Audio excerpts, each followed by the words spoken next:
Eternal Grid. My name is Andre. How's it going? It is a day in August. 13th, in fact. Spooky. How's everyone doing? I just wanted to get some water because I usually have water. And then I saw that the stove says that I was a bit later than I thought I was. But then I realized I don't want to follow a stove. Turn down the music, bro. How's it going? Way ahead of you. Oh, SCD, how you doing? Welcome. We got a stream tonight. We're in a red room. It's gonna get a bit warm, for sure. But we're gonna be playing some Jinteki. We saw a lot of Jinteki decks do really well. That now it's been what, 2 weeks since the America Continentals, and they look like really interesting brews. Some very interesting agenda suites. A lot of sandboxes in there. So I want to give that a shot for sure. Otherwise, there's a GNK coming up this Tuesday. If you're tuning in, this is big news, I guess. If you want to participate, it's another Montreal online GNK, but it's open to anybody if you'd like. If you want to drop in, it's 6:45 Eastern is when it starts. It's free. There's not really prize support. And then we play 3 rounds. So we go from like a 7 to around 11 or 10:30 usually, right? 65-minute rounds. So it'll be fun. Hopefully you can make it. If you want to get in on that, you have to jump into the Montreal Discord. Let me just get a link up for, I should probably have prepared that. We'll get that up. And if you have that, you just join the room, and at 6:45, good old Roberto will ask you for your deck lists. Let me generate a link 1 second. Everyone's doing okay. What are we at? We're on MTL Netrunner. Invite people. Copy. Can you get a vanity link to invite? You can't get a vanity link. You'd have to be like really cool to get a vanity link to Discord, right?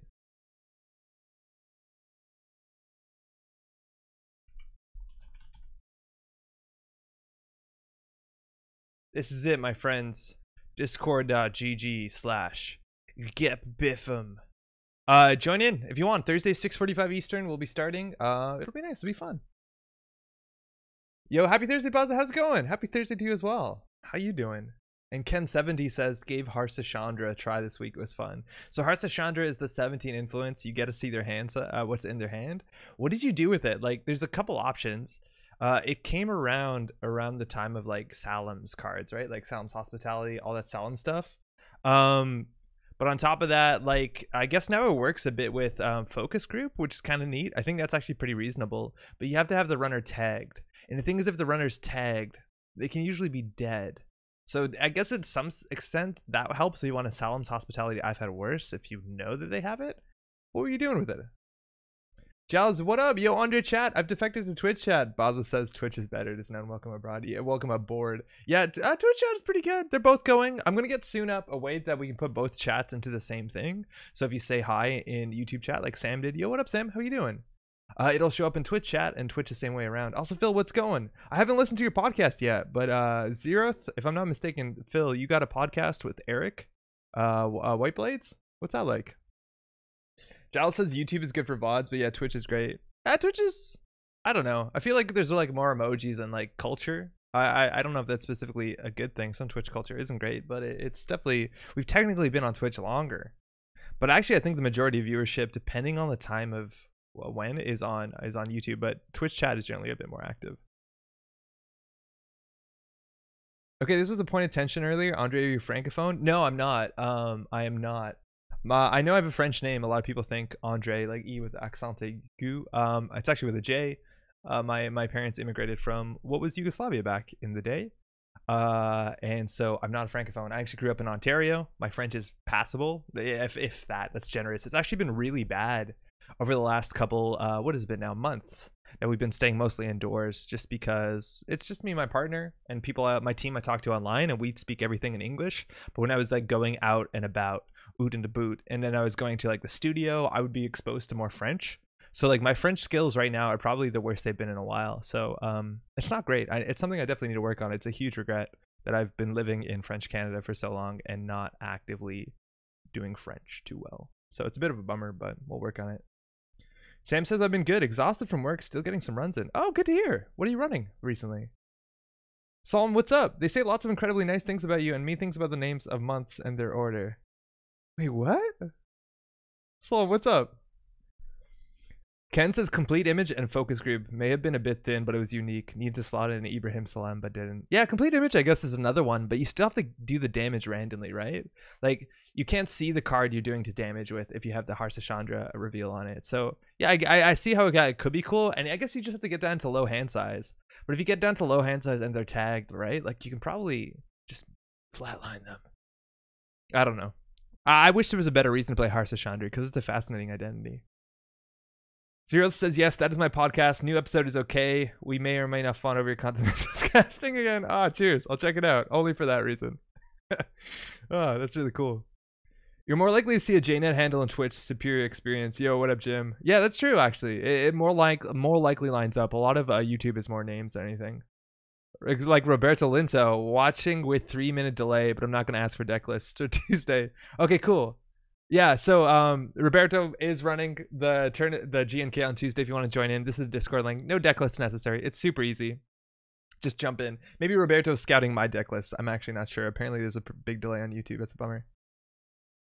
Excited for the new installment of Andre playing Haley. Yeah, I know. I'm getting better at it, I'm pretty sure. I'm realizing that you can install anything. This is Tongues. This is Shaper is Bad. 12th at the European African Continentals. This is Crit HD, who is Gregory, who used to be the lead designer. I don't know actually the proper name, but used to be working on Nisei on card design stuff. And they did really well in the competition. For what it's worth, I think somebody specifically on the stream called Shaper Savant. They've been pretty good at playing Shaper all the time. At times where they're perceived to be bad, they know how to play it. And like Haley does have a really high skill cap, which is pretty cool just because there's so many options. This one doesn't run Fansite combo, which Fansite Artist Colony is something we've seen a lot of. This is more on self-modifying code, which is definitely an option. It's expensive, but we do have 3 stim hacks, so I'm excited to jump in and see how it goes. Doesn't matter what cards in their hand if you do 7 meat damage. Yeah, kind of the point, Rongi, huh? This is the Twitch thread. Thanks, I hate it. You can make threads on Twitch? Those look awful. Oh, man. Yo, Kyle, what's up? These look so bad. It's so confusing to read. That's a new feature. Good stuff, everyone. I just made my first cut on Haley, though I'm not playing Haley. Oh, no way. Where were you playing, Giles? Wait, I don't get it. I'm not playing Haley. All the knowingness of threads, none of the Stimbot searches. Yeah, that seems bad. Sam says I got bored of my Sunny Hushik deck, so I've been playtesting a Comet Cabinessa deck. Comet is the draw 2 one, right? Also, Tanuki, how's it going? Anton, also, hello from Serbia. Shuyo, kako ste? How's it going? Yo, it's pretty late in the evening. Glad you can make it. Comet from Baker Bay. What is Comet? Comet is, I don't know why I'm searching in here. Comet is the draw. No, that's Daredevil. What is Comet? How do I not know what Comet is? Oh, yeah. This is a card. Yeah, there's another event console for Shaper. I totally forgot about this. So Comet is Haley's hand. The Power Glove, so bad. And it says the first time you play an event, you may play another event. So this is largely replacing or being replaced by Anacom, which is fascinating. It's another Shaper event thing. And with this card, this saw a bit more play back in the day. Shaper events were a thing. Like prepaid voice pad was out at this point, wasn't it? So you could play like Lucky Charm, Lucky Find. So that's interesting. I guess it got a fair bit worse, but it's weird. I never even considered this card. 2 influence, right? Like easier than Anacom. Comet's the event playing one. Yeah, right? Comet Isla. Oh yeah, Isla, we used to play this. Isla was a thing. I'm never not playing Haley. Is for GLC tourney. Okay, cool. An async GLC tourney, excuse me. In the mobile app, the thread is just replies. No, that's every app. It's every app. Comet used to be my favorite console and criminal with drug dealer. Roketha, what's up? I totally forgot about this card. Like, I pride myself a bit in knowing most of the card pool just because we used to do card reviews. And so we would spend a lot of time talking about cards that I think a lot of people dismiss or don't talk about. But this one, honestly, if you asked me what Comet did, I wouldn't have got here. Which is fascinating because this is a good cycle. There's a lot of cool stuff here. Scorpio waits. Yo, Stoppable, what's up? Yo, Phil, how's it going? Comet was good with Steve Cambridge bringing back events after a run. Oh, that's neat. Yeah, that's true. That is cool. What's an ideal turn with Comet? The ideal with Comet is insight into data breach. It was just fine for economy, like Diesel into like Day Job into Diesel, or Diesel into Sure Gamble. Like there's some pretty simple stuff that's good. And Shaper itself, like I don't know how many good Shaper cards, like Shaper events aren't really a big thing. Like you're seeing some of them, like Compile is showing up a bit. Test Run Scavenge in theory was a combo back in the day. So there's a couple. I guess you could do like Test Run Rejig or whatever the modern equivalent is. Deal Comet Turn is to Count Siphon to Count Siphon. That one's pretty good too. Diesel into Stim Hack. Yeah, there's some hot options. I want a small store championship with Comet CT. Small as in brackets. It's humble enough. What if events were also doubled is a weird way to take the installable focus ID, but I guess it makes sense. It's true. Dude, Terrence, what up? Just spend all your influence on those dumb gain 2 credits, draw 1 card cantrips. Yeah, I guess you can. We lost one of those, right? But like, wow, I don't even know the names. We just talked about this. Hold on, we'll get there.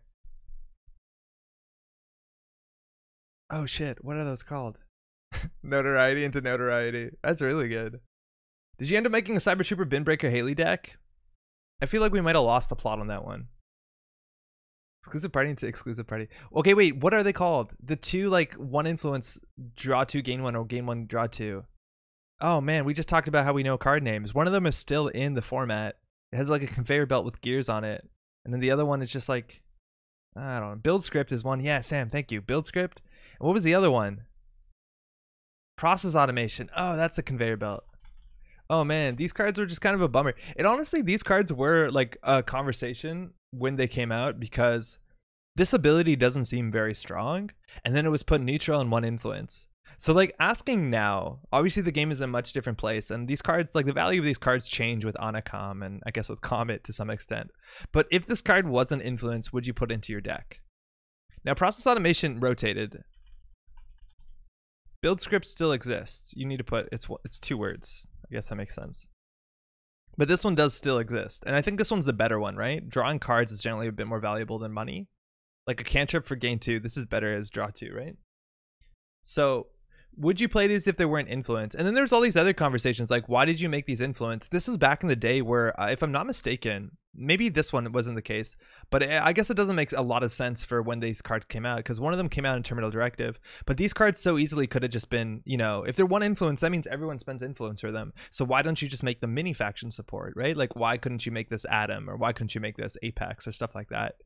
And I kind of get it, right? Like I don't know whether this cycle had support for the mini factions. It might have, but definitely Terminal Directive didn't, so it's kind of hard. But yeah, that was kind of a bummer at the point in time because like these cards were dead on arrival. For what it's worth, more decks, actually some decks do end up playing build script. But I don't know, if this was no influence, would you play it? I feel like there should be something broken with common Hyperdriver. Probably wishful thinking. I don't know, because like the only really broken thing with Hyperdriver back in the day, besides like diaper combos, was Encore, and Encore is gone. We're hoping. This is Wild is strictly better build script automation. Yeah, that's actually totally, well, no, not technically. But Deuce's Wild is also like a neutral card that has influence, but it has more options. The thing with Deuce's Wild, why I wouldn't say it's strictly better, is you can play the other one at 0. This obviously costs 2. Not a small ask, but some decks that matters. So not strictly better, but pretty better. Yeah, that doesn't line up well, does it? Build script and product estimation. Why didn't they put Zero's text on an event? That would have been bad. You're right, it is Zero's text on an event. It's literally a fire of 0. I've never thought of it like that, but imagine what this is, right? Like you trade a card for 2 cards and a credit, and this is 1 influence, and 0 does that every turn. Obviously, the card you destroy is random, but you don't care. 0 is really good. Adam would absolutely play 3x build scripts in fashion. Yes. Oh, yeah. If Adam didn't play influence for it, they definitely would. But I think all the mini factions need like just good neutral cards because there's not a lot of options. Although the mini factions are not particularly like they're fine. Maybe an Apex isn't. I always like Hyperdriver, Cubone combos and Woo, but hard to pull that off without DDoS. Technically still possible, but yeah, that was like a cool magnum opus. I like that play. Tell you who'd love to have build script and faction Apex. Yeah, I know. I do know. I think the idea with like this and Deuces is that it's mostly opportunity cost. You don't want it to be easy fill in with a bunch of neutral cantrips. Yeah, that's true. And I think that's what the conversation was had with Damon Stone back at the time. They were like, we don't want you to fill your deck with these. Like, we don't think it's interesting, or we think it'd be too strong, or maybe I forget what the conversation was. But I remember there was a conversation. And Nise said if they're gonna bring love to the mini factions, how's it going, Plumbing? I don't know if they've publicly stated it, but we know that they have icons for the mini factions. So I'm assuming that means yes. It doesn't necessarily mean yes, but I'm assuming that means yes. I don't know whether they've confirmed that mini faction support will exist. There's also like this big question if they are going to continue rotating deluxes, which I'm assuming they confirmed. At some point, the mini factions do rotate. Whether that means that they can be reborn and you can see a new Apex identity. Even on that note, like you could probably see a new Apex identity, a new Sunny identity, a new Adam identity, and they could be interesting. We saw that in mnemonics cards. Like we did see a lot more support for the mini factions, and it was fascinating. It was really cool. It was really, really cool. All right, we're gonna play a Shaper deck. It's probably too warm in here. I don't think we're gonna make it through the whole stream without turning on the air conditioning.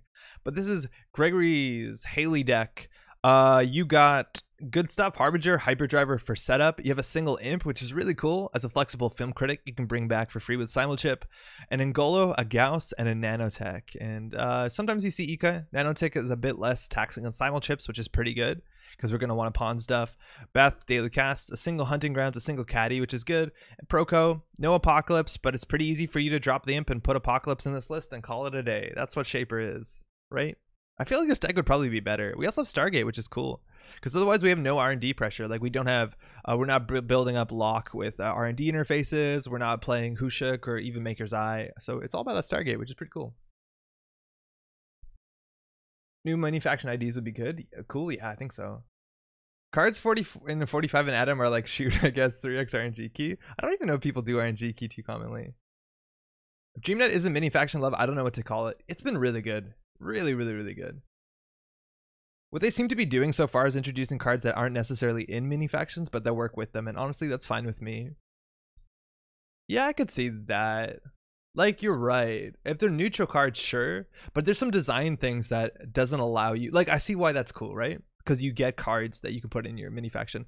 But there are strong effects that I think should be tied to mini factions that you can't like introduce neutrally, unless it's neutral with influence. But at that point, you're punishing the mini faction for importing it. So yeah, like I agree with you. But I think if you want to do something that's like really Apex or really Adam or really Sunny, you obviously have to do it in faction. So we'll see. I don't know. I honestly don't know if they've said anything about it. I'd be really stoked if they do though, because mini factions like adding, that was like the big thing, and I guess it's a bit different with directives, but adding one more directive to Adam, and like admittedly it's a bit of a bummer that's not a choice modernly what directives you play, but like that opened up Adam. Logic Bomb opened up Adam in such a big way, where it's just like printing one good Adam card is such a bigger deal than printing one more good criminal card or whatever. We're runner. Shaper is bad. Okay, we're gonna play one Shaper game hopefully, and then we're gonna do a bunch of Jinteki stuff. The Polina lists and the other list, the Egg Confusion list from the Americas seems so cool. I don't even know if there's anything. Oh, the Intercontinental is not even the Americas. Excuse me, that was last weekend. We haven't talked about that. Wait, was Intercontinentals last weekend? No, it was 2 weekends ago. When was Intercontinentals? It was 2 weekends ago. What day is it? I don't honestly know. It was this past weekend? We didn't talk about Intercontinentals? Holy. It was this past weekend. Okay. Yeah, that lines up. That does line up. It was Intercontinentals this past weekend. It was really cool. 24 people. How did I not talk about this? 24 people showed up. The 8 top finalists from each region, and they played a new format. The new format is Swiss Survival. So you played for 45-minute rounds. You only played a single side, so you didn't play Runner Corp like both sides. You played one side that was determined randomly, or what you played less. What you played less, and then randomly if that was a tie. And it was really cool. You kept playing until you got knocked out 3 times, 3 losses, and you were out. And it's a cool format. And let me tell you, it was exciting. You talked for 17 hours straight. I know. It was really exciting. I'm really like just jazzed to see new formats, and that's a particularly exciting format to watch. I know there was probably concerns. There's concerns that was going to be a long day. So like getting a format that wasn't like 5 cuts Swiss, and then it also got around all the problems that that come up with Swiss structure, with things like IDs, 2-for-1s, stuff like that. And it was definitely really, really cool. I'm really excited to see it. Check it out if you can. It's fun. It was like 11 hours. just to find one winner out of 24 players, which is a bit longer than I thought it'd be, but it was definitely a lot of fun. I'm addicted to unpopular cards. My favorite runner is Nero. Nero should be 17 influence, huh? It makes sense. Adam needs an econ choice for directives. Yeah, I could believe that. The thing is, like, okay, say, yo, what up? This is Julien from our meta. He's a really nice dude. He built some degenerate stuff. Sync. Okay. All right. Do we have misdirection? I'd assume we do. We do. Okay, that's fantastic. So sync actually could just be Glacier. We saw some cool sync decks. I totally forgot what I was gonna say, but we're gonna mulligan this hand because we don't have Proco or Pawn Shop. We have no money besides that Dirty Laundry, and we don't want to interact too soon. We want to set up. Yeah, that's a lot better. It was a cool format, the most fun thing to watch in a long while. It was really exciting. Is that the tournament on the Project Nisei Twitch? Yeah, Sam. Twitch.tv/Project Nisei. Exactly it. I don't know if they're putting it on YouTube. I really hope they are, because watching Twitch VODs is not like particularly as good or easy. Buys at the end are so valuable. I think that needs a little interrogation. Yeah, I know. There's definitely growing pains. I think they definitely address that. Okay, so we're going to draw up. Early Beth is cute. We can... Like, okay, we can get a double install here. I don't think we need to play double Harbinger, but I think we're just going to do Hyperdriver with Harbinger so we can pop off next turn.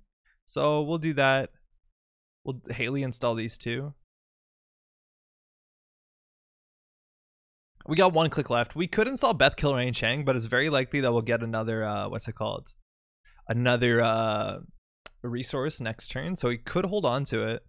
I don't know if we need to. We're likely to get a card or a credit off of this. I guess the sooner you get it down, the more value you get. That's fine. We could have held on to it. Around 32 players and no time wins would be a big improvement. Time draws, since then you have 0 buys. I don't think you can assure 0 buys, right? Because 2 people can knock out. I don't know how that works. I'm assuming this is a what's it called? Rashida. To see you, we can be in a bad spot, but we're gonna draw a lot. So 7 clicks, draw up once.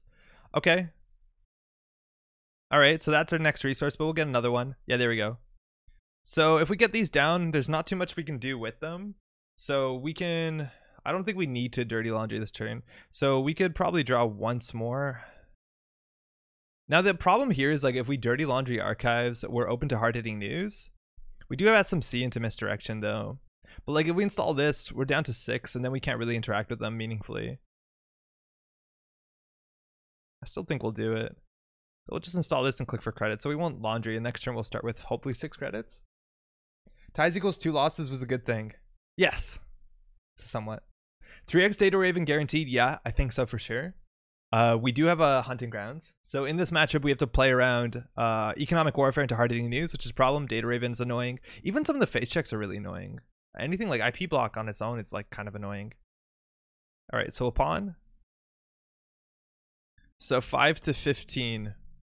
But now we hit the Proco button. We hit the Proco button. Misdirection in hand does give us some value. We could Dirty Laundry twice into Archives. It's not particularly good when we could be getting accesses instead, but we're just going to need some money here. And our Angola, we need to stim hack out. So if we stim hack and lose our Stargate, it's fine. We'll simul chip it back. So we could roll Proco once and see how this goes. Damn, I shouldn't have installed that. If I planned my if we planned our turn out better, we wouldn't have installed that, and we would have installed a Hyperdriver instead. That was stupid. I feel like if they, like, this could be what's it called, Dedication Ceremony to reversed accounts. That was a play that was pretty common in old sync decks, so we'll see. Good as far as punching game net, which I personally enjoy seeing. Double advance.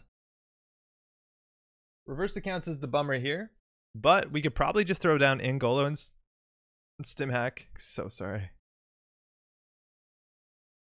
I think we just stim hack this bad boy. That's why, like, having this down would have been so much better. We'll stim hack this. I'm confused. How did pawning of Harbinger not flip it? It did. It flipped it down here. All right, Thoth. So trace 4, trace 4. This is a Sentry. At least they don't have a lot of money. Hoping it's not an NGO front. So we don't have a Hunting Grounds, and we can't get it. There's no way to tutor it. We could just trace this, right? If successful runner loses a credit for each tag they have, so that's lose 1, gain 1. That's fine. Do 1 net damage. That's also fine. I don't think we break this. This is not a big deal. Stacking similar cards is relatively new. Yeah, that's totally true. So this is trace 4. 1 net damage. I'm not going to pay 4 to prevent a net damage. Oh, we lost another stim hack. That's technically worth 9. And this is a lose a credit, gain a credit. That's totally fine. 8 credits means they could res here toll booth. Oh, it's only lose a credit. Excuse me.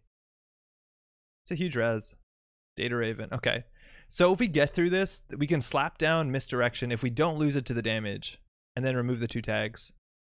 Which would be monstrous.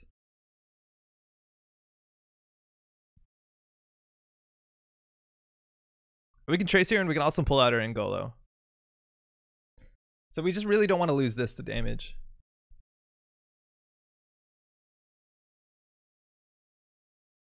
We actually don't have to pull out our Angolo here. This could be Bologna credits. Chat, what do you think? Do we keep 5 for Bologna? No, I don't think we need to. They don't have a lot of money.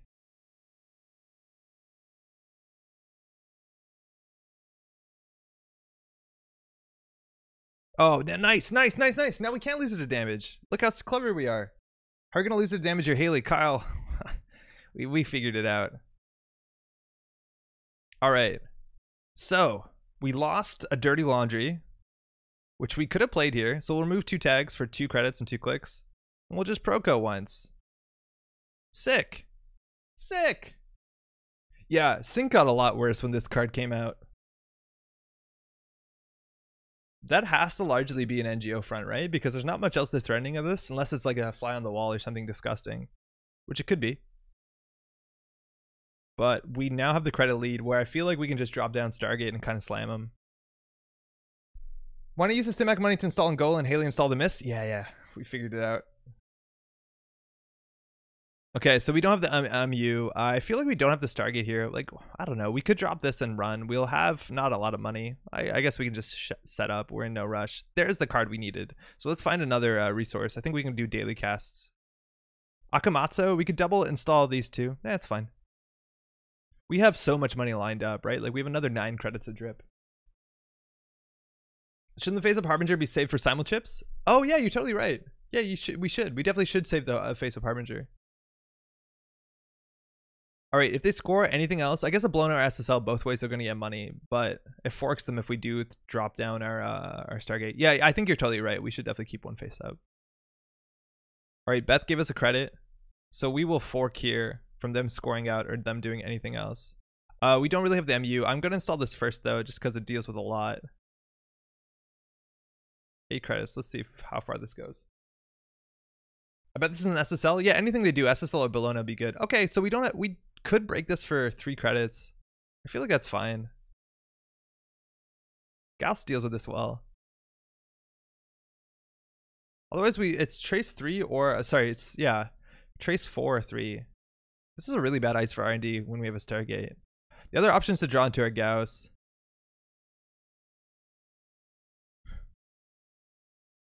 So we painted it. We'll kick through it. So in theory, we're not that weak to hard-hitting news because of this card here. Toll booth, SSL endorsement, NGO front. Okay, so the toll booth is pretty okay because we do have a hunting grounds. The SSL endorsement, we could trash. We can't really go back in unless we trace. So we'll trash SSL. But we don't want to steal it right now because they'd have more money than us. Hopefully it's safe there. So let's see if they score out. Obviously the SSL stays there. They just drew a toll booth and we have an NGO on top. So ideally, we'll try and find one of our breaker answers. Yeah, we totally should have kept a Harbinger so we could pop simul chip this turn. And now they're forked between pushing what's in the remote or doing something about archives or icing up R&D again. Like, they have a lot of things they need to do this turn, which is pretty good. And we just want to find our one of Fractor. Ooh, credit. Looks like we might get hard-hitting news here, which with the misdirection, I don't think that's a winning play for them. And again, we have to play like this as reversed accounts, which would make us lose 8. But at the end of the day, like, we can just pawn something and then click for credit and we can misdirection out of this hole. So we're in a pretty good spot. We also have 6 points, 3 on the table, 3 in archives. Oh, undo click. Oh, it looks like we've decided to advance. 5 out. That's a Bologna. Okay, that's less money than SSL, but it's quicker. You need a mem chip as well to play Fractor? Yeah, totally. We also could just like trash misdirection, I guess, and pull it only if we need it. But yeah, you're right. We definitely want something else.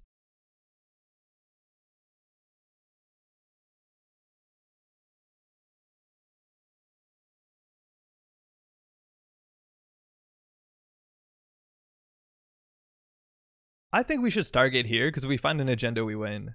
I'd rather do that than last click. But again, there's only 6 agendas likely in this deck. Oh, I know 7. No, 6, right? 6. So this might not line up.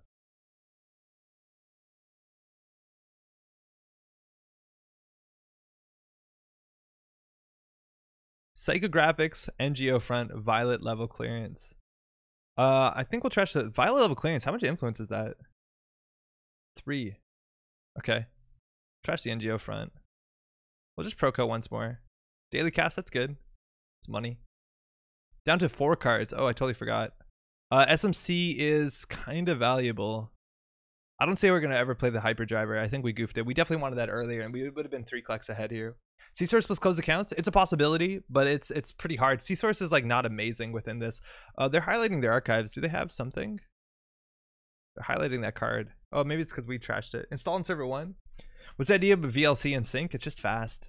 Oh, they do have a preemptive. So not only they're shuffling R&D, but the SSL that we didn't steal is going back, which we might regret. And I don't know what this is. We've seen 2 NGO fronts. So they shuffle back 2 NGOs and an SSL.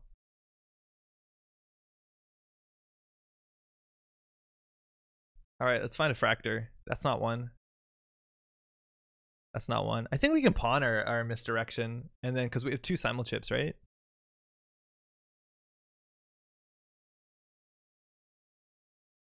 I don't know. This could be fine on the wall.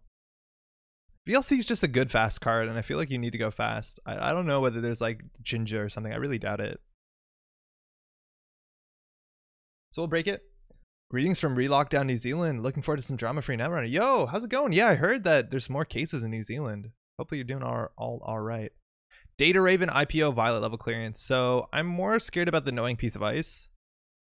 They can have the IPO into the violet level, and then we'll double install casts. We're still ahead on credits. It might be a bit dodgy if they have like, I don't know, this would have to be the 3rd NGO into like C-Source or something.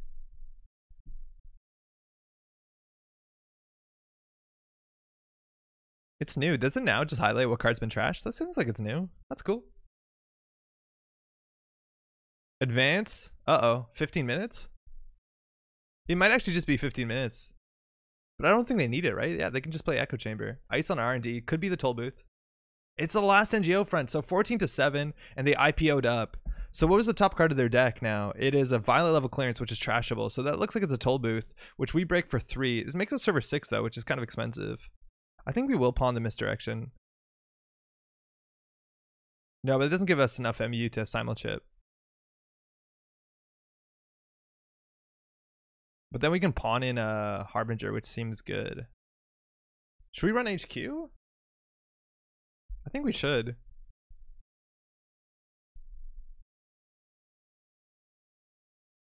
That might be a mistake in this matchup. Oh, we just found the Gauss. But Robert Netrunner's all about the drama. So we'll play the Gauss this turn, then we can pressure HQ and we can pressure R&D with a Stargate. It's a bit of a bummer. We probably wanted to double simul chip first. Oh man, watching Andre play Haley, I know. So this deals with IP block really well on this turn exactly.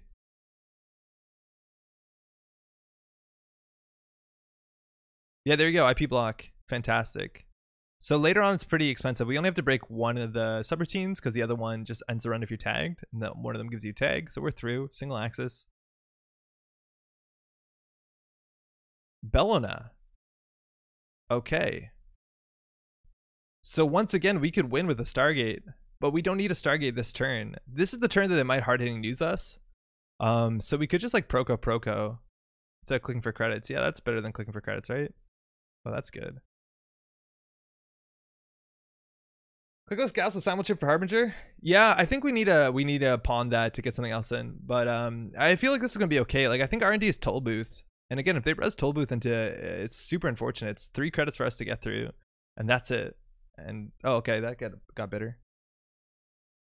Violet level. Okay, now we want to hit HQ. So I think we actually do pawn the simul chip to the Gauss to reinstall the Gauss. So we just slam HQ. I feel like that's better.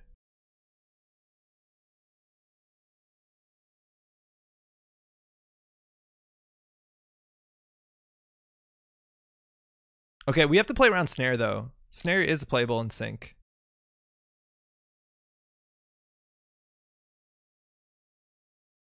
So we trash the program this turn so we can install this. So we break for 1. I'm just going to decrement because it's easier than hitting all the prompts. So there might be an agenda in here. Psychographics. Okay, we knew that card. We'll go back in.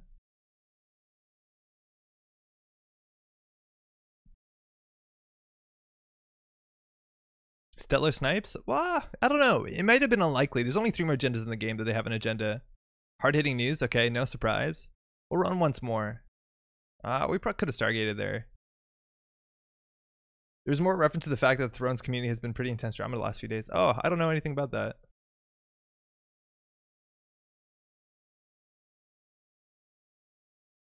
Harding news again. Okay, cool. How big's the Thrones community modernly? I don't know nothing about the Thrones community. Arkham got some cool stuff today.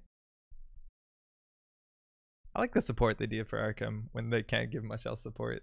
Card in server 1, advance. Maybe hard-hitting news, no ice. Okay, so again, I don't know what single advance threatens. Not too much, I don't think. So I think we're going to go ahead and try and Stargate this turn. So we can pawn one of these. I'm just going to do this way. There's probably a better way to do that. And we'll just Stargate here. Reverse accounts? It could be. I think we're okay with reverse accounts. We have a gamble. Like, we could lose 12 and we'd still recover fine. Oh yeah, they have another ice there. Nanotech? What is it? What could this be? Like Surveyor? We can Angola that. Not that worried. If it's like Data Raven though, IP block. Oh, that's annoying. We'll just trace that. Because otherwise it's like 5.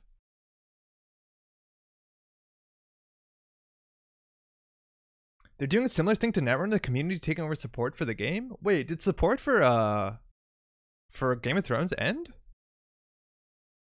What did Arkham get today? Okay, hold on. I'll explain after this run. It's actually really cool.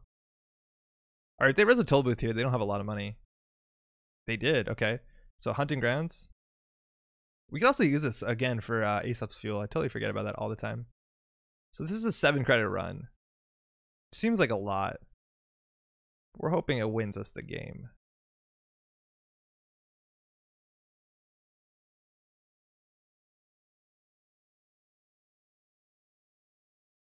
Yeah, it does. Good game. Casting Call. Cool card. Resistor. Run Archives. Good game, dude. All right, we had the pressure. We got that early Stargate. What you don't expect from Shaper. Like, that's such a big deal. Thanks for the game, man. That's such a big deal. It's like you've seen so many matchups. Shaper doesn't like put a lot of pressure in the early game. So like just putting a resistor in front of R&D seems good enough, and then rushing for the remote is probably the right play. Stargate, sorry, stim hacking the remote, obviously good. I feel like this ice is probably not amazing. The subroutines got misdirection is such a problem. She's saying I got a slot 3x best defense. Fucking as Misty. Our Clocktown 2 though. Hey. But it's such a problem. But yeah, I feel like this ice isn't amazing. If they call him tag me, obviously it can be lethal, but then they have to have not any money. So like giving these, there's 2 options. Either let it fire and they have a lot of tags. I don't know. It's not information overload. I mean, Corp did pay 10 for it. Seems okay to me. Yeah. GG. Hey, John. Arkham got some alternate skids. Yeah, here, I'll get to that in a second. FFG hasn't officially said they aren't doing anything further, but they have gone on record saying they are functionally done. Oh, bummer. Yeah, but you aren't supposed to trash it. So, I forget what was, yeah, the point was like Shaper, you can just put some garbage ice on R&D for the early game, and then once they build up some sort of like Hushik threat or something else, you might want to put something else in front. But like, yeah, we got Stargate threat, and then they have to put a Stargate in R&D, which I think they want to do anyways, maybe. But we also had a huge tech card in the matchup. I don't know. It's good. It's good. It's pressure. That's a bummer to hear about Game of Thrones. Definitely no new products, no tournament support. That's really unfortunate. I hope the community figures something out really cool. Hey, chat. Hey. Catch you around. Yeah, okay, so Arkham Horror has been doing this cool thing. This is the second time they've done it, where out of the blue, Fantasy Flight Games has released a print-and-play scenario. And it's a small scenario. But what they basically do is they're adding an alternate version. Let's just pull it up. I hope enough of you care about this for it to be cool. But at the end of the day, it's just like a cool thing to see. Okay, yeah, that's their website. It's a cool thing that they have done. So the idea is like when you buy the core set of Arkham Horror, it comes with 5 investigators, and a couple of investigators, only one. This one, Skids O'Toole, did not hold the test of time. It's not a very interesting investigator, not a really good investigator, I don't think. And what they've been doing, and this is the second one they've done too, is they've made an alternate version of it, this Bizarro version. And this one's actually pretty cool because it's pretty different than the previous one. The idea is that Skids used to be this ex-con, this Harrison Ford looking fella, that you could spend resources, which is like the credits in that game, to get an additional action, like additional click. Look, I'm translating to Netrunner. Look at us go. But this version lets you gamble. You can basically do a test and spend resources and double your money if you succeed the test, which is kind of really cool. And it makes him feel more like a gambler and more into big money. Now, maybe the arguably more exciting thing, which you don't see here, is the back. The back of these identities has the deck building restrictions. So it tells you what cards you can put into your deck, what other sort of things you have to put into your deck. And Skids has some really, really cool really interesting deck building restrictions that we've seen on nothing so far in Arkham. He has the smallest deck size, and when you upgrade certain cards from his deck, normally when you upgrade cards, you have this thing called experience that you spend to put better cards into your deck between scenarios. There's a bunch of cards that will have the same name, but each version will be slightly better and it costs more experience. And the idea is if you go from like a level 2 experience card to a level 5 experience card, you only play 3 experience to upgrade the 2 to the 5. You play the difference. And they're saying anytime that you upgrade a card, you can play the full XP cost, I think, instead, and then you can keep the old version of the card in your deck as well, which inherently breaks the rules of the game, saying that you can only have 2 of the same card by name in your deck, if I'm not mistaken. It's really cool because you start with a thin deck, but then you can boost it up over time by spending your experience to have a deck that's so full of gambles and fortune cards, I think, are the 2 subtypes that they're really allowed to play, which is cool. But the cool thing on top of this, Arkham is like a not single player, it's like a scenario based game, and it adds another scenario that is like, it's very light on cards. The print to play is only like maybe another 10 cards, and then you put this on top of if you own the Dunwich Legacy, which has a scenario that, spoilers, this is like 3, 4, 5 years old, so I don't feel bad about it. It takes place in a speakeasy, and then it basically adds another scenario using most of those base cards in the speakeasy, adding some additional enemies, additional story goals. It's cool. It builds what I'm assuming is a pretty fresh scenario. We've already seen this once before to Daisy Walker, the librarian, and she revisits another Dunwich Legacy location and has another task with this this other like thing she has to defeat from the library. It's cool. And the reward of being able to win that, if you weave this into your campaign, is that you can become the new Skids, or there's other ways to play with it, the parallel version. All in all, I'm stoked. Skids was probably underrepresented, and this version is fascinating. It's really, really exciting to play. The new weakness and the new, I don't care too much about them. The new scenario, I'll definitely play at some point, and I think that's dope. The fact that they're giving out print and play support for a game that's like obviously in stores and monetized is kind of awesome. I'm a big fan of that. Arkham's so good. It's so good. Maddie and I just finished, and what a throwback of some sorts. Forgotten Age is a scenario. It's a whole campaign where you go down. It's about going to the jungle. You go to South America or Middle America. I don't know. Anyways, I think technically still North America. It's technically still North America. And the Forgotten Age is like a very polarizing campaign. Some people say it's brutal, because it is. It's probably one of the more difficult, and it throws out punishments with kind of reckless abandon, especially if you're playing a blind playthrough. We just finished it yesterday, and admittedly, we had a really good team. We were playing Ursula and Finn Edwards, who are very good at evasion, which is really useful in the jungle. And we had the best time. It was great. Yeah, honestly, like probably one of my favorite campaigns by a huge margin, which is very different than the last time I played it, which was years ago when it came out with my regular play group, where it was brutal, and I don't even think we got to a positive ending at the last scenario. So yeah, anyways, huge. I'm super jazzed. And we're about to jump into War of the Lion Gloomhaven next, so I'll let you know how that goes. Oh my god, it's PYL? What's that? A little bit fairer than PYL? Push your luck?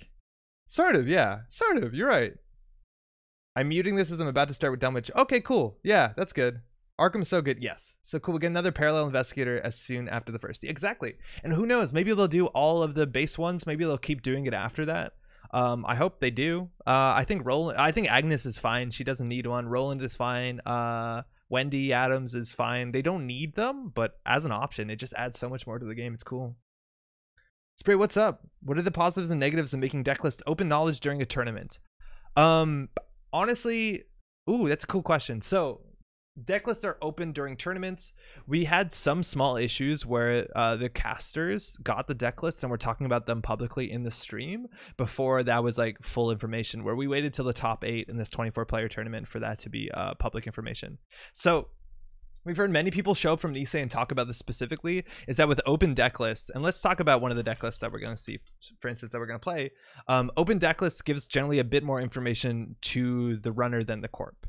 All the corp plays their cards face down, so on that basis, understanding what the cards can and can't be, playing around certain things like punitive counterstrikes, knowing that there's a cheesy snare in your HB deck, all that information is way more valuable to the runner than the corp knowing what's in the runner's deck.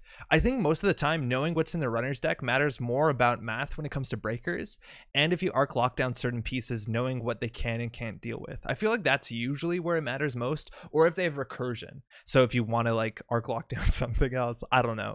But open deck lists I think do favor the runner more than the corp, and that's worth saying. Now in terms of like just being a tournament thing, I feel like having open deck lists is one of those things kind of similarly to intentional drawing, which rewards or at least punishes players less that don't show up with a crew of other friends and comrades to a tournament, right? Because it's pretty common that I'll go to a tournament, and I don't know whether this is bad sportsmanship or against the rules, but I'll talk to somebody, be like, oh, how are your games? I'll talk to my friends, and they'll be like, oh, I played against this person. They were playing like a punitive list. I was flatline, stuff like that. And you do like get information about other people's decks. And if you're there alone as somebody and maybe you're not socializing too well, like that's a bummer because you miss out on all that stuff. So I think having open deck lists also flattens that.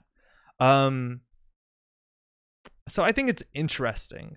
I think there's definitely a lot of pros and cons to it. I think in the top cut, like again, like because that's also the problem, is if it's day 2 and these games are recorded, you're incentivizing somebody going back after the games and like just running through the VODs and like trying to fabricate deck lists, and then it punishes people who are on stream where maybe their decks were now public because they were shown publicly, and then going to the top cut they might be a disadvantage where somebody knows their hot tech.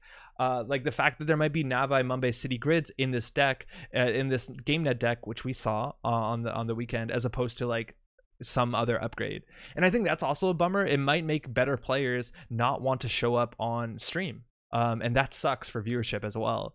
We did also see this to some extent where we saw a very good player who generally plays under a handle want to play under a different handle for the tournament that they were a finalist in, on the basis that their deck was similar to somebody else's deck, but they had some spice in it and they want to keep that a secret. So it's definitely a very nuanced conversation. Generally it matters more for the corp than the runner, in short, but like there's so many reasons where incentivize, like having that openness at a certain point evens the playing field when it comes to access to information, because not everyone has the same access, and I think that's nice, and it maybe, I don't know if democratizes is the right word, but it evens some things out. This chat is getting arrows from the trees. Arkham spoilers are over. Yeah, thank you. Yeah. I've spoiled nothing of Dunwich, really, besides a location of one scenario. So, Sean, it wasn't too bad. Cyberdeck Sandbox is confusing. Did Nisei change the purging to knows game state rule? Yes, they did. They totally did. Yo, what up, Kyle? Or not Kyle, Jason. What's up? Sorry, Sid. You can purge at any point in time. It used to be you could only purge when it changed game state. There used to be rules on top of that you could only purge if it removed viruses, and then in theory political graffiti was unpurgeable if you ask me. But now you can purge at any point in time. It has been changed, which is sick. Yo, also let me know how if you play Arkham, let me know how it goes. Purging is in fact a specific exception to the no change in game state called out in the rules, says Phil. Sweet. Super cool. Super cool. Oh, also, if you want to jump into Arkham Horror, maybe you have some friends, they have starter decks that are coming out this week or next week. So it's really easy to just buy a deck if your friends are somehow won't give you a deck and jump into the game. You'll need the scenarios, but it's an easy way to get in. Okay, so there's two Jadeki lists that did really well at Intercontinentals, first and second. It doesn't get better than that, and they're interesting, and they hinge off a couple cards. Firstly, Cyberdeck Sandbox as a 3 of, especially in this deck where they're not playing Nisei Mark II, is so cool. And we talked to QVM after the Intercontinentals, and they said that sort of Nisei Mark II ability, that like basically end the run ability, they thought they didn't need to use that as heavily in Ag Infusion, which has the ability to convert a face down card into a pseudo end the run, which is very hard to deal with. That's cool. I think that's interesting. And Cyberdeck Sandbox is a good agenda. It gives you money. It keeps you going. If you get any other purges, because they hit the Cyberdeck Virus Suite, the multiple macrophages, you keep getting money. And Ag Infusion particularly isn't an econ identity as maybe it could be considered, because if you res one big ice, you get more value from it off protection off different remotes or different servers, because you can throw them into that big ice and that deterrent spreads itself in some ways. And the other side, you have Paulina, which similar. It has a couple more agendas, one more agenda, which QVM wasn't a big fan of. This one runs more border controls, just to kind of build the Ag Infusion. It's like these two lists are converging to the same idea, but tackling it in different ways. Paulina has more money, more Nisei tokens, more border controls. Ag Infusion has more money, hopefully with the sandboxes, but not so much border controls. They all think Gold Farmer is a hell of a card, and I agree. Gold Farmer is obviously a really good card. I still don't see it. I still don't understand why this card is worth 3 influence out of faction. In game net, it's obviously crazy. It's so wild. It's so efficient. But in anything else, it just feels to me like Eli. But clicking in some ways is actually better. Like Ag Infusion and like Nisei tokens and all that stuff can punish clicking more than can punish paying through this. I don't know. 3 influence though. I don't get it. A lot of really taxing code gates, Slot Machine, Engram Flesh. Thimble Rig gives you flexibility, especially with a single border control. Sadaka is cool tech against Hunting Grounds, or sorry, Turning Wheel. And similarly here, nothing too flashy in Macrophage. The 3 of Enigmas feels good against Anarchs, which you see in Americas, and then everything else is pretty standard. This one has a preemptive. This one has probably a bit more ice. 19 ice. This probably has a bit less. No, not even. Oh, wow, more ice. Wait, I think I just opened the same list twice. Who knows? I'm excited. Chat, do you want to see one of these before the other? Because I want to play both of them. Robert says, I don't want to drag it into the stream, but let's say the conduct and professionalism of the governing committee for Netrunner in order of magnitude is better than the Thrones committee. That's a compliment. Oh, they'll definitely take that. It's totally a bummer, though, to hear about the Game of Thrones community. It's obviously a bummer when any community gets... you know, the official support dries up and all that, but we obviously can only hope that somebody shows up that does even half as good a job as Nisei has. Ag, okay, cool. Ag Infusion has to interact for the money. Paula just piles it up. Paulina also gets absolutely hosed by and I don't think we saw a lot of matchups where they ended up trashing Patap, but Patap against Paulina is so good. Arash says they try to make one called the Conclave. Uh-oh. I just started running Ankuza to counter Gold Farmer. Does it? How much are you paying for that, Eons? Seems like a privilege. Expensive privilege. Sean says, I've just started Arkham and had everything through End of Carcosa still in Shrink. The new starter decks convinced me to go another look, and I bought another TFA now too, and a bunch of the new standalones. Everything but Blob now. Yo, if you want a good place to start, it's a bit like mechanics heavy, because there's a lot of mechanics going on that are like, some of them are exclusive to that, but if you have the Murder Excelsior Hotel as a standalone, it might be one of the like most recommendable. Not that any of the standalones are bad, besides maybe Labyrinths of Lunacy, which I don't think is that cool outside of being able to play it with like the proper 12 players, which is such a cool experience, but obviously hard to wrangle modernly. That one's really great. The Egyptian one is very difficult. Ruguru is good. Honestly, my prior favorite is the Carnival, which is, it feels like a totally different board game. It's kind of rad, but it's also pretty hard. Brought to play my wife. Yeah, it's great.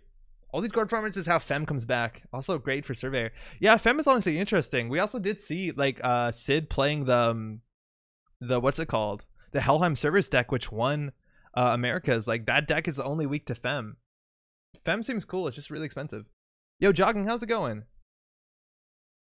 Is Arkham on TTS? Yes and no. So There's a really sorry we're talking so much about Arkham. I'll do this and then we'll jump in. Arkham Horror had a very good mod on TTS.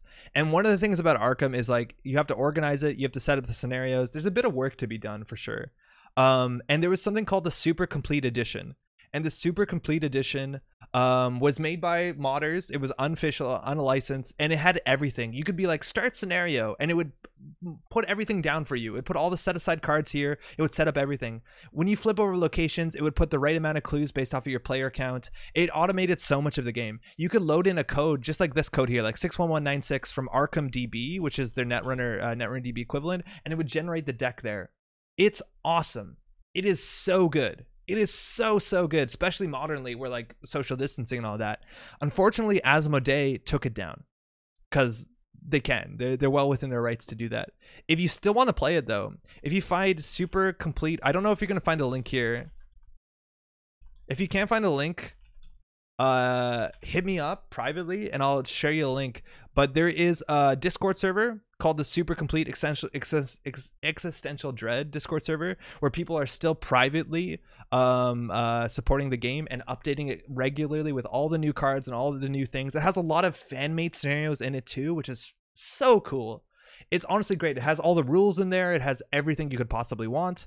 You can get it. You just have to get it off of this and then you drag it into your tabletop simulator JSON mod file and then you're good to go.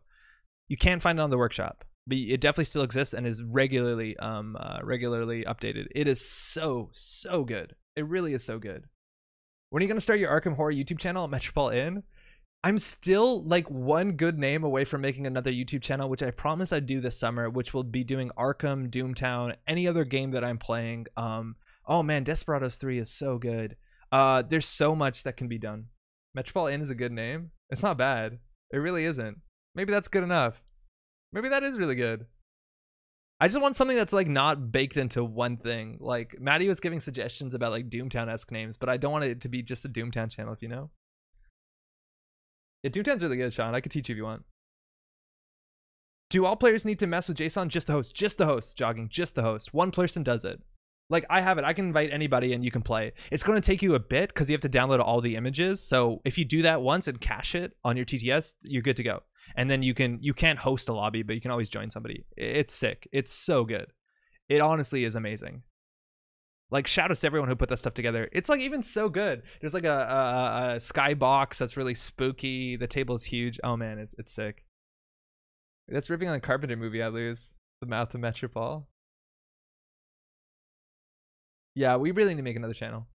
Tanuki says, been playing Marvel Villainous with my son this week. Not exactly asymmetric, but each character has different mechanics and win conditions, priming him for Netrunner. Hell yeah. Well, Maddie owns, I think almost all the Villainous sets, and we play it every once in a while. It's kind of asymmetric too. It's good fun. I'm not too big on Marvel stuff, but I'm glad that that exists as an option. Polymetric. Yo, Phoenix, how's it going? Best of 2? Villainous? Oh, Jester says 2. Apparently Marvel Villainous, best of 2 players. Or just Villainous in general. I feel like Villainous in general, if you get too big, like you start smashing onto people. I heard Marvel Villainous on some like threads that's better with more people. Maybe I'm wrong. Oh, they're talking about Arkham. Oh, excuse me. Is Arkham viable for just 2 players? Yes. So this is all Arkham, excuse me. Arkham viable for 2 players? Yes. Best of 2? I don't know. I've enjoyed it a lot as 2. You can even play it solo. If you play it solo, I'd recommend you to play 2-handed. It makes it more interesting, more balanced. This is a bummer. Like the game is 1 to 4 players in theory, but the people who make the game, and this has been a bigger problem from more of the modern stuff, they aren't balancing the scenarios anymore after a single player.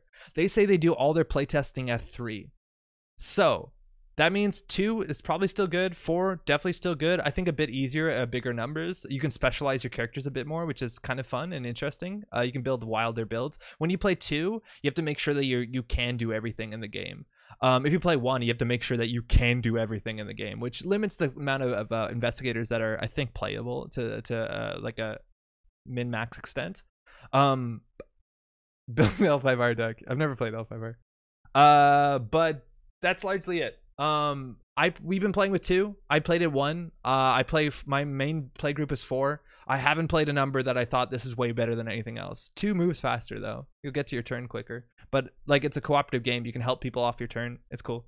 Shazner, how does Arkham TTS mod work with users' decks? It has a machine on the bottom right. You just copy in your Arkham DB code. It doesn't even have to be your code. Oh man, we're Arkhaming up today. We'll get to Ag Infusion in a second. But the idea is like if you want to play this deck, you see this number here, you just copy that into the thing on Tabletop Simulator and you hit populate and it gives you the deck. It's so easy. It's literally so easy. So far, we're discussing at least 4 different LCG types today on stream. Yeah, I know. I played solo with 2 decks. I haven't got to that yet. Feels good. Polymetric, relating to exhibiting, involving, or employing a variety of meters. I wonder what the SEO is like on that. 4 is also really slow so far as time around the table. Yeah, I could see that, right? Like if you play investigators that can interact with each other, things like Min, maybe that's more interesting. Norman, when he comes out or is out, I don't know. Maybe that's better, but you're right. Like at 4, you can be waiting for your turn a fair bit, but you need to cooperate a bit more, which makes it interesting, right? Like you have one person who's really good at just making things not exist anymore, at killing things, and someone's better at seeking. So it's like you have to work a bit better. I was Ursula, so she's good at evading and willpower, but also intelligence. And then Finn Edwards is pretty bad at willpower, but very good at evading, okay at fighting. And then we had this cool balance about like you deal with the snakes, I'll deal with the clues, and that's how it goes. Anyways, really recommend the game, 100%. It's great. It's really great. Obviously, it's very expensive. I'm not recommending you to like get it on Tabletop Simulator if you don't own it, because I don't know the legality of that entirely, obviously. But try it at a minimum. It's really good. It's really, really good. Okay, Ag Infusion, let's go. That's my deck code. Oops. All right, we're gonna play Ag Infusion. Sorry if you don't care about Arkham, that might have been a bit long. I actually found the TTS for Arkham went slightly faster with 4 than IRL because you don't have physical component limitation. Yeah, that's true. There's a lot of things that are automates. Like you flip a thing, it has clues on it. You're good to go. You hit one button, it gives you an encounter card. You hit that button, it discards it. Oh, it's so good. It's so good. I'm trying to learn Arkham solo two-handed. Hard to do, but I'm slowly getting it. You need those stands that hold your hands up, I think. Maybe you don't. Maybe I'm a coward. I've never tried two-handed. I ought to, for sure. We're a corp. Let's go. If you want to get in cheap, the base set with just the one-off adventure still holds up well. Oh, yeah, totally. Even you could buy like the one-off adventure and buy a starter deck. But yeah, I think no, you definitely want to buy the core set. You get the most cards for your dollar. And then you can buy like, I would recommend if you can get it, just so much replayability in Murder of Excelsior. It's really good. Is this the ag from last week's? Yeah, totally. Ooh, Az. Arkham is cheaper and easier to build over time. Yes, yeah. It's also because it's not competitive. Like that's a big thing to me. I know there's a lot of content that analyzes, and I do watch a lot of it, of Arkham stuff. But like when it comes to, you don't have to be competitive unless you're playing like on harder scenarios. The game does a really good job with like you being able to tune the difficulty or your experience based off of what you want. There are so many ways that you can tune the difficulty of the game to whatever makes sense for you. Az has a link, so Macrophage isn't amazing. I think we're gonna mulligan. Money is okay though. We'll just draw good ice after this. I forget what I was gonna say. I feel like we're on to something there. Oh yeah, you don't need the whole card pool. You really don't. And also, if it's a co-op game, proxy. Who cares? You can play with me proxies. I don't care. Like I don't know. I think it's honestly very easy to get into. All right, we want something to end the run if they do Diversion of Funds us. None of these are gonna do it. I don't want to show this hand with the Celebrity Gift because it's a bit pants. Not an explosive start. I'm going to put the thing that can pseudo end the run on HQ. And we'll put this on R&D. And Az probably sets up a turn, huh? Just draw well. It's a winning strat. You need to win. We'll rely on it. We've definitely learned that plenty of interest in Arkham content here. Yeah, right? It's good. Awesome, Marvel. You can play Marvel if you want to get into an LCG cheaply. Ooh, the Green Orb. Proco for 4. Let's draw an end the run ice. Almost. One end the run ice. You failed me. What's the chance they're on Amakua? Because if that's the case, we want to ice up archives. I think we'll just draw up once and then we'll IPO. But we just want to like get an Enigma or something, and then we'll jam La Costa into Oboe. Because early net damage against criminals is pretty rough if they have programs. If they just boomerang it, they might not be able to take it. Because you can't lose your Amina, right? I don't know this list too well. What are we on for end the runs? All the gold farmers. And that's probably good enough. And a single Hordem. This card is interesting. I honestly think this might want to be an Afshar. Oh, that's a pad tap. That's a reason, or Tapworm. That's a reason why we would have considered. At least now this has more teeth. Icing up this with the slot machine, this thing. Oh, Sadaka. Ooh, if that eats a Proco, we're pretty happy.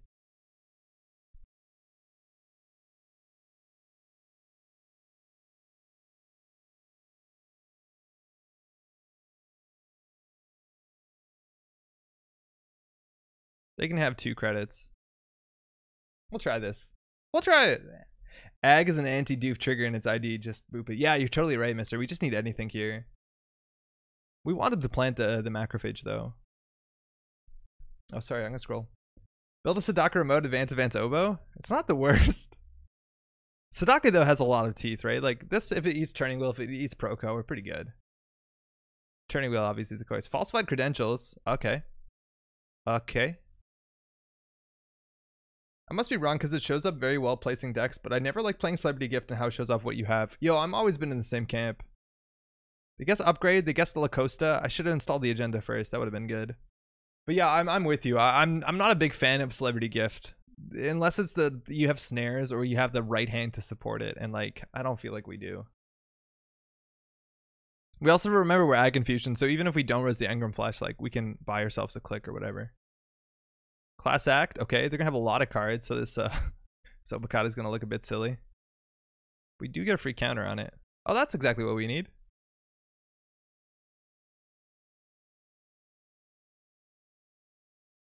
I honestly don't want to install this.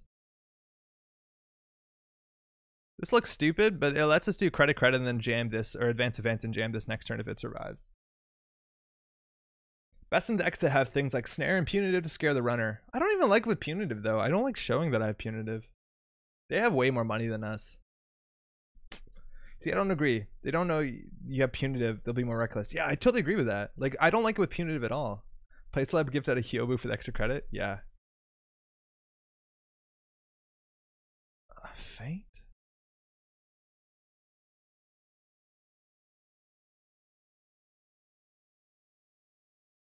Faint. Lucky Charm? It can't be APOC, guys. There's no way they install these two into an APOC.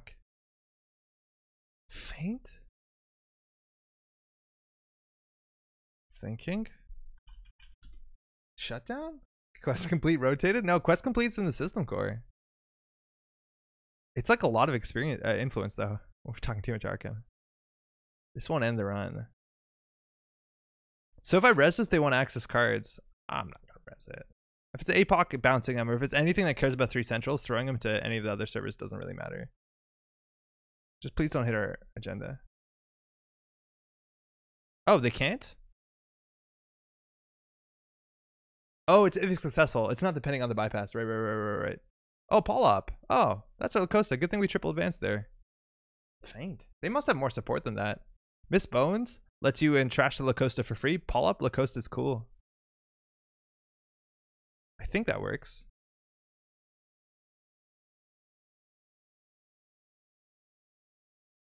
No, it shouldn't work. Should it work? Why would that work? It does not work. I don't think that works. Pay the trash cost of a res card. No, that doesn't work. Does that work? That's what we said about Dinosaurus. Don't think it should.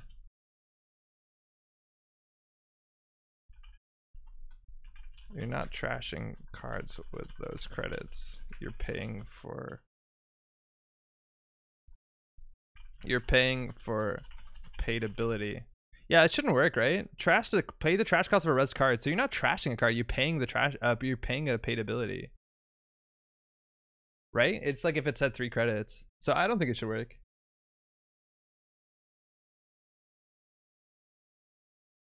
Cool. We have a gold farmer. If we score this, we'll be underneath the pad tap to some extent, and we'll be hammered on centrals. We just need them to hit this thing. We really are just waiting for them to hit the macrophage. Andrew, how's it going? Is there anything else that cares about HQ accesses? I would say Lucky Charm, Paul Up, what's it called? Emergency Shutdown. There's not too many. And then all the like central access stuff like Apocalypse and quest completed and stuff like that.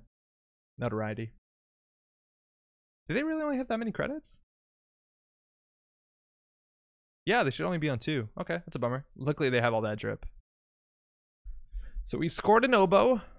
Losing the Lacoste is obviously bad for us because we would want to jam the Cyberdeck sandbox, so we would have saved the credit. But they probably overpaid on both Miss Bones and the other thing, so. Let's see if we can get a value purge. Oh man, this is so important if this goes through. I'm great, thanks for asking. Currently being frustrated by The Witness while you play in the background. Oh yeah, The Witness is pretty fun. What part are you at? I beat that game when I was very unwell. I beat it all in a day. I was sick, so I took like days home off of college or whatever time it was, and I yeah, it's pretty good. What's going on with the Cyberdeck sandbox art? It's Darwin fighting Medium. It's viruses. You're studying them. Cyber Shamu. All right, so this is a big trace. Trace 4 to clear the purge, and this is interesting, right? Like if they spend 3 credits on this, the tapeworm cancels itself out in a lot of ways. So like I think they should just let this fire, because then this becomes a free run through. Like as soon as you start paying, yeah, there you go. So this is why we don't purge, and none of these other ones matter. Trash or virus doesn't matter, unless they have Amakua. Virus from Heap doesn't matter. So now this is like run through for free, which is a bummer. So we're gonna have to get something else on there. However that works. All right, I'm not gonna boost this. And as soon as we score the sandbox, obviously this gets teeth. They hit the gold farmer, that's good. Currently doing game dev in Godot during the stream. Shazner, I don't know what that means. Oh, Godot is an engine. Yeah, totally. How's it going? What are you building? Purple underwater stuff. Also rather confused by these black pillars. Do I fill them all in? Oh, yo, the black pillars are an optional thing. That's a diversion. Okay, so we rezzed it, which means we lost our diversion pressure. We didn't even consider that. So this is going to go through. We're going to lose all our money. So this is good. Actually, no, we could boost. No, we're going to boost. We're going to boost. Yeah, we'll boost into the trace. If at least it's if we don't have money, they can get an access, but they'll have to pay for it. I'm not very familiar with Godot. It's a game engine working on a board game. Oh, cool. Yeah, so we'll just boost it to make it a trace 5, so they'll probably not pay for a single access. So this is better than them getting money. Is at the end of the day, we'll still not have money. So yeah, doofing through a trace can be a bit rough. All right, double Rozeki, good stuff. We have no credits. So we're probably going to click for 3 and then next turn celeb gift. We could also click for 2 and then just put something in front of here. So we do have a way to dodge another diversion. That's probably smart. They only have 2 cards in hand, but they do have class act.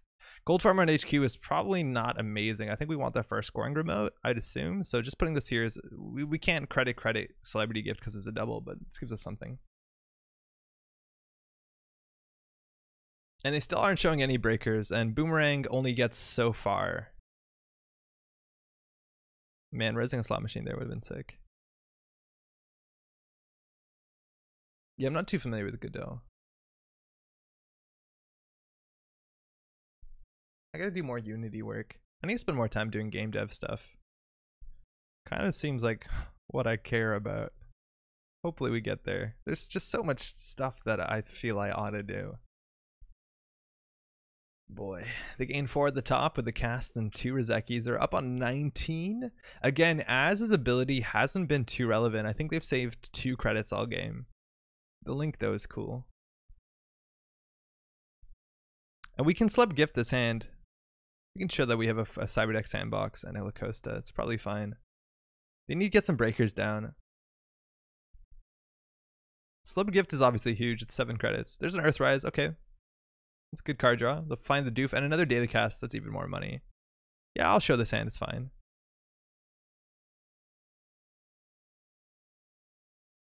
Okay. So we have gold farmer. They can pay 6 to get through it, which is a bummer, but they have to do it twice. So I feel like we want to get something on the remote, but that makes it a 1 and 4 on HQ, and the Sadaka isn't going to hold its weight for too long. And next turn we could do install, install, install. I pointed at the screen with my left finger, which doesn't show up on the screen, but I touched the Gold Farmer, the Lacosta, and the Cyberdeck Sandbox, so I'm feeling okay about that. Given any more thought about any new player-focused content? Yeah, it's the same conversation where like I think we're going to take a weekend in a couple weeks and be like, hey, just as a warning, this is the weekend that we're going to do new player stuff. We're going to do system core only. We're going to start with fundamentals, play against people who are only playing system core as well. And then later on in the year when System Gateway comes out, we'll do proper, like, well-produced content. I hope that sounds okay. Yeah. Yeah, that sounds all right. Class act drawing 1, filter draw. Off the Earthrise Hotel, excuse me, so that they look at 3, keep 2. It's pretty good.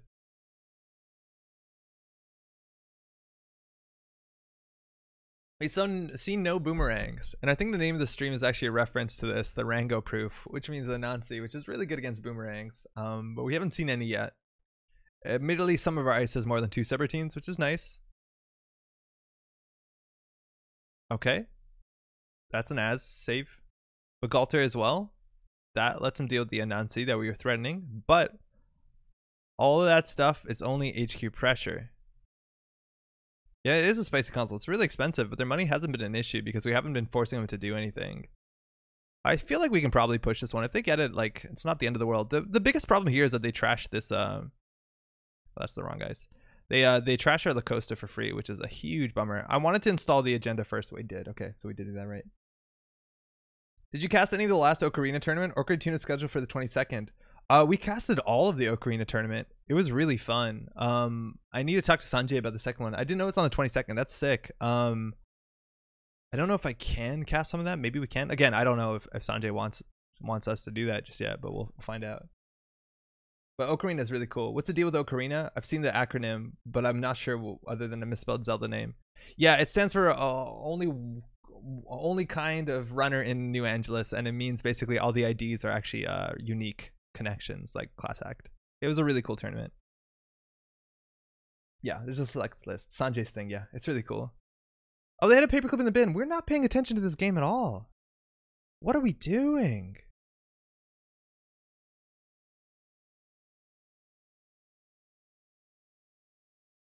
Oh, this is terrible. We have how much credits? We have 3. We need 6 credits to score this. I think we boop here. That's a real farm. We actually do have all 3.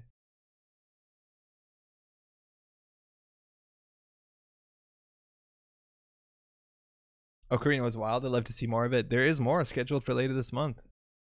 Too concerned about type annotations in Godot script. Ocarina is one of the most fun tournaments I watch. Oh, actually, that's really exciting to hear. Tournament was excellent viewing. Cool. Glad you like to cook. How's it going? You're not the only kind of runner, New Angeles. Okay. It's a reference to the Caddy Jones flavor text. But apparently Sanjay goofed it a slight bit, which is awesome. All right, so again, this is 8 credits. Right? Yeah, I see it. 3 influence. Okay.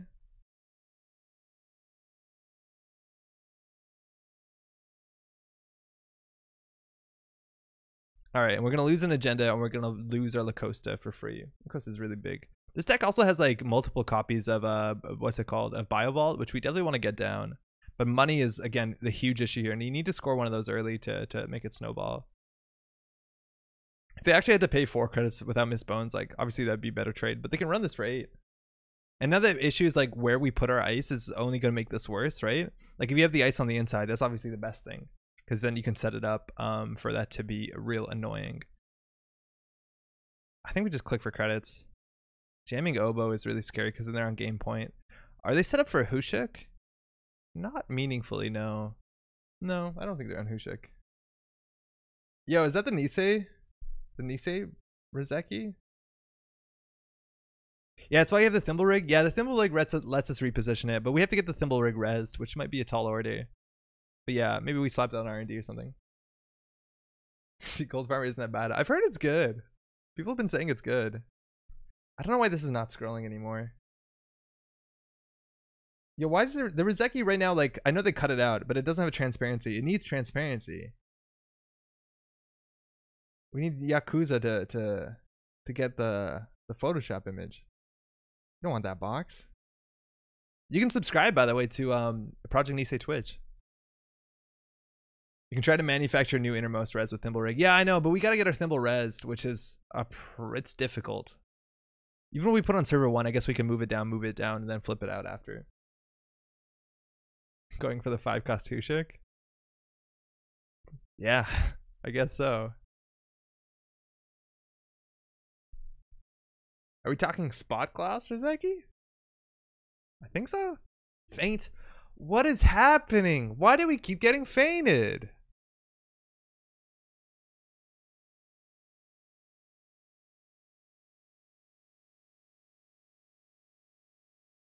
There's no way we get apocalypsed. That'd be obscene. Are they just putting out another Polop?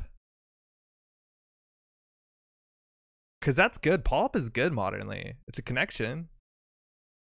But they did pay 2. I guess that's cheaper than running through our eyes. Not even. This is free. Wow, 2 Polops. That's good. This card's good. So how much money they made off as? I think they maybe made 5 credits, right? Like, we've seen 1 piece of hardware. 1, 2. This was installed in the same turn, so it doesn't count. 1, 2, 3 connections. This is still in the game? Okay. That's a problem. So we play this, we're basically forcing them to have Boomerang. Oh, Boomerang doesn't even do it because they have to break it multiple times. Oh, we can't res it. Oh, that's a bummer. Oh, this feels bad. 4 credit savings, I think? Yeah, it sounds about right. Maybe 5. I'd say 5. I'd say 5. Oh, that's such a bummer. I snap installed that. And now, like, they see 2 from HQ, like, we could lose in a single run. We'll push next turn, but they still have diversion threats. Oh, they have 18 credits. We're not going fast enough. We're really not. We're letting them do whatever they want. Like, they're just setting up every turn. Like, they're not running. Like, they're not going for singles. They're not putting any pressure on us. They're just camping the remote. Oh, that's a problem. I think we still res slot machine, right? Like, I don't know what R&D pressure they can play. They could be on Maker's Eye, I guess. I don't know. Resource, event, resource. Hernando Cortez is terrifying. Luckily, we don't have the money. So now this is actually 4 credits for them to break.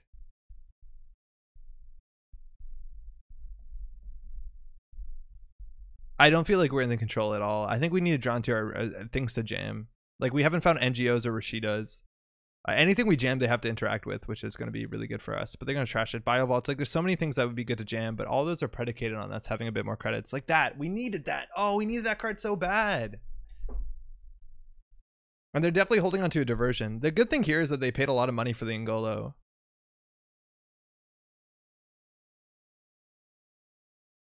Boomerang?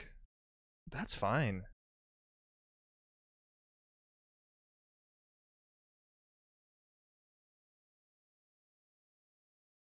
So this looks like an NGO front, right? Because it's desperate.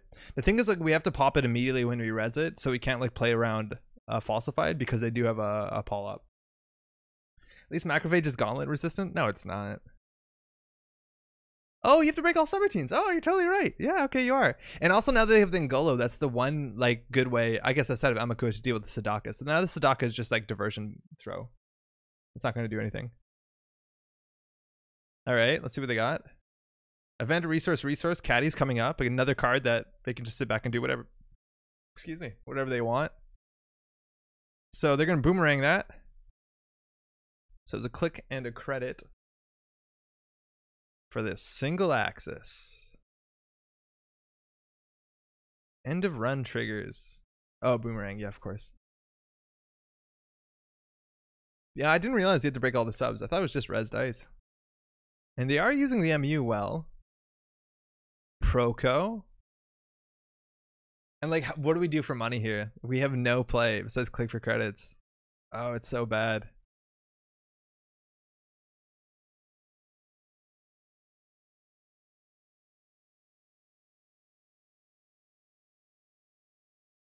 I don't know, y'all. I really don't know. If we get this Nisei out, we might be in an okay spot. Once had a double Afshar HQ versus a Gauntlet deck. Felt amazing. Oh man, that's the dream. Yeah, this deck has Hordem over Afshar, and I don't know if I like the Hordem. I honestly don't know what Hordem does, why it's worth spending influence on. It's really bad to pad tap. Falsified Credentials, gonna call it Asset. Oh, that's huge. It doesn't hit. They know it's a Biovault. They probably just want to run it this turn, I'll be honest. But even with the Biovault in our Boop, like they can run through the Gold Farmers 3 times. Oh, not even. Like the Boop doesn't even force them to run it. It just takes a click. So click, click, click. So it's 16 credits. Wow, that's a lot in 2 runs. AI tech? Yeah, but you never triple advance it. Like you're not going to triple advance it. And you're even like you have AI tech in faction. That's not terrible. Oh, I feel like we need the sandbox. I feel like we do need a sandbox.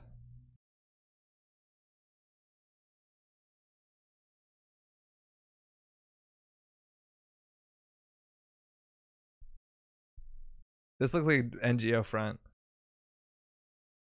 Actually, no. We probably want the Nisei here. I know we need money, but like an end to run is way better than the 4 credits here. And we have no real reason to purge. They can play Tapworms. Maybe that was wrong. Maybe we did want the cheeky Nisei there. Because the Nisei is so much more teeth.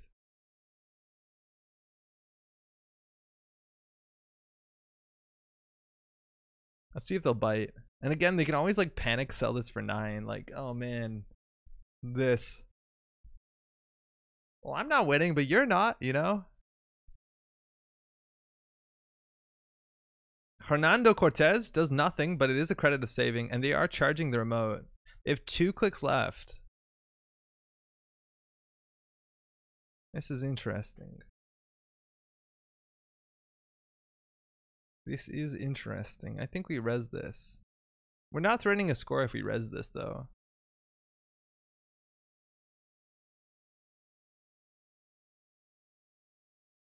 And if we put this on here, we can be doofed. I feel like this was a mistake. Cameras Biovault? No, we can. Why not?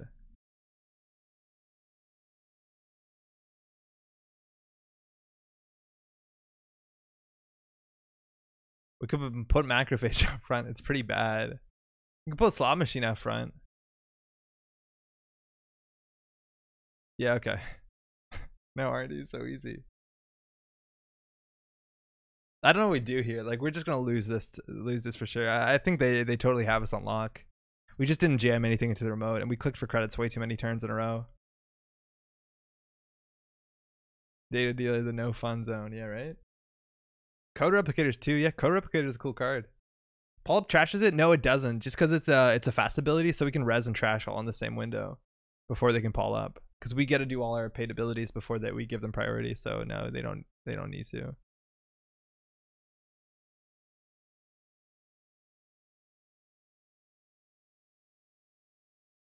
Now the problem of us resing this obviously is like we don't have credits to score this. So that was, I think, 2 mistakes. We would lose this for free anyway, so we might as well pop it because they'll misbones it. But resing this is honestly not much of a tax. And now there's nothing we can do here.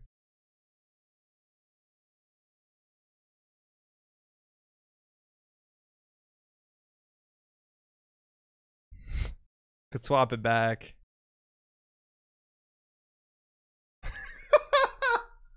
How bad is it to swap it back? It's pretty bad.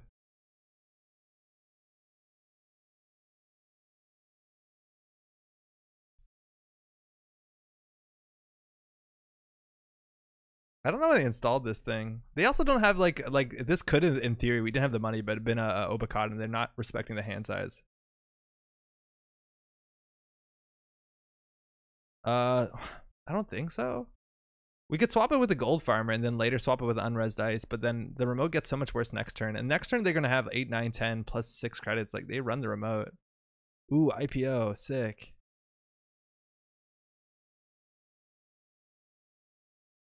This is so bad. I don't know. I don't think we played this optimally, but like I don't think we had the hand that could win. They have everything. We just need to jam things in the remote that like pull them off.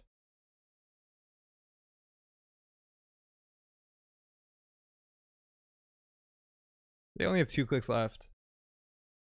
Do they run? They check server 1? They might want to caddy this turn.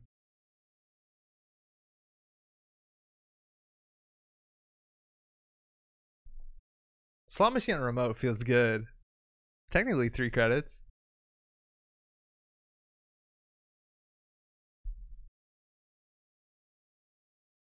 Don't you want your caddy value? Just hit that caddy button.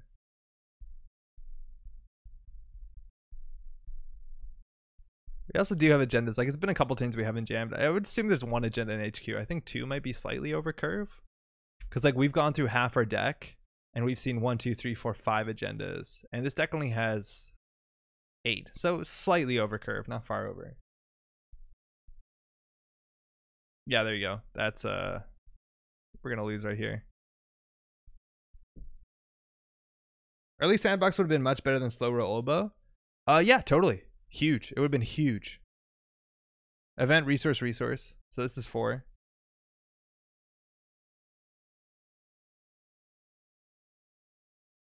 So this deck doesn't have border controls, right? Like, border controls is the one way you can crawl back from awful heights. And we don't have it. We have 1. Better commentator than pilot. Andrew, why do you see me not competing? Why do you see me commentating?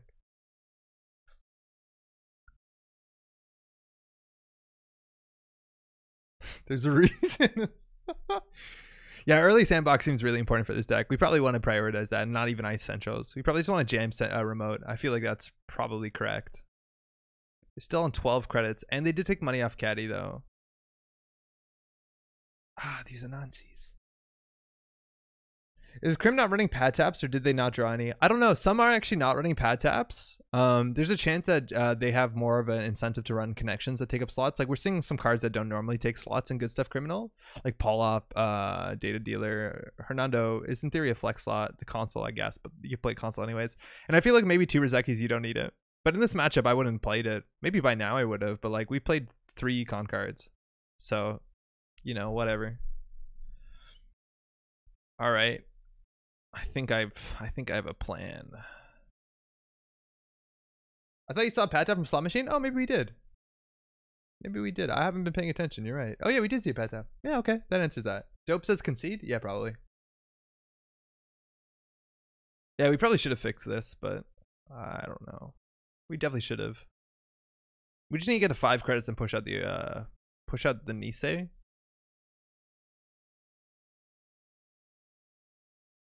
Oh, okay, never mind. We can't anymore.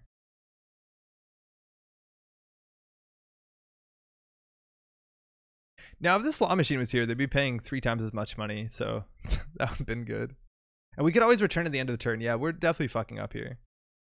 There's no reason not to swap this. Like, there's no point to run a remote. We can fix it at the start of turn. Yeah, this is definitely a huge misplay. Another NGO front down. It's been a bit. Is this an Intercontinental? Yes, it is. The trash and our NGO front are going back. Thanos, how's it going? Yeah, it is. It's a very good deck. Man, imagine they were paid more for these. We're still not swapping. Sunk cost fallacy. And a Rashida. Every single econ card.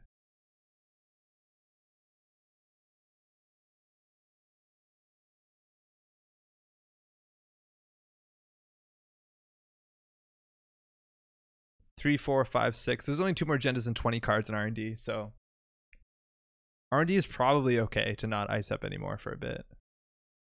We might see a diversion here. I haven't been paying enough attention. Okay, I'm packing it in for the night. Good luck, Andre. Set up the Arkham Dune 10 channel because I really want to learn both games. Okay. There's the pad tap. Sean, enjoy your evening. Metropole in. Maybe we'll do that. I'm worried about Metropole. Okay, look. If someone said Metropole to you, like, my channel is a Metropole grid. Like, it was thematic. It was kind of like English, French. But do you know what to type into YouTube? Falsified guessing agenda. Oh, it's a Nisei, not an Obokata. Oh, damn. We lose.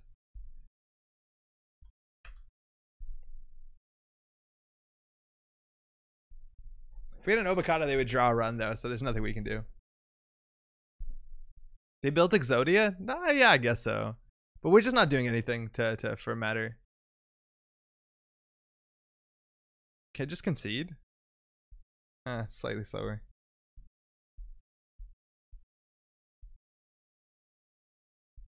Man, the feints though. Like, maybe that's where all the other pad taps come from. Metropole. Exactly, right? Like, Thanos, I don't know. I don't think it's good. I don't think it's an easy recommendable channel.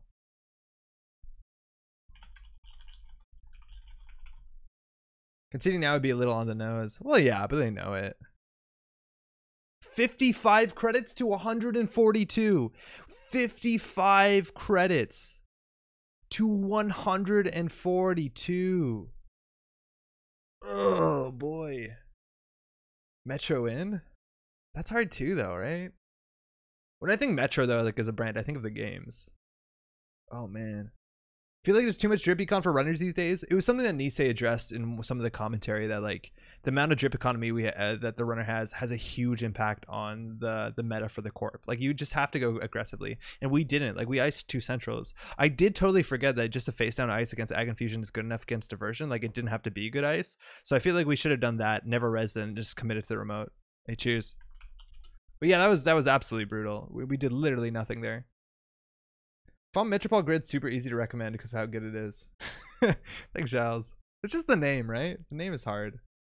Metro Bowl Grid. Huh?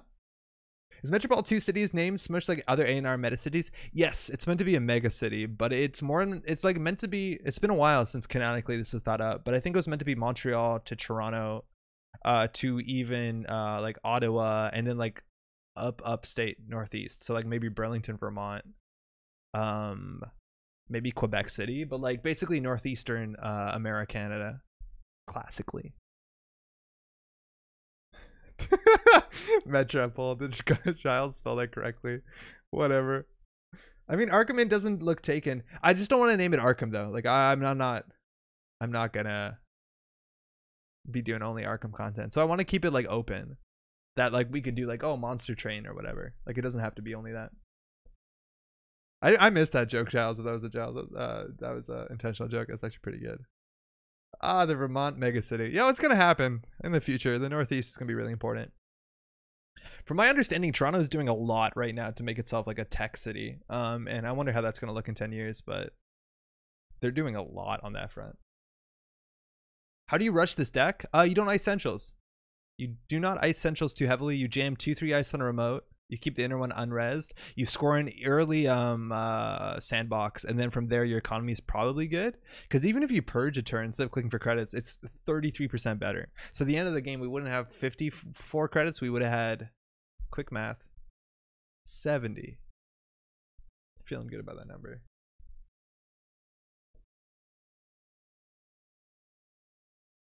That's 2 more Anansis. Burlington represent. Yo, Holograph Phoenix, you from Burlington? We used to come down there to play Netrunner at the one store in downtown. It was a nice experience.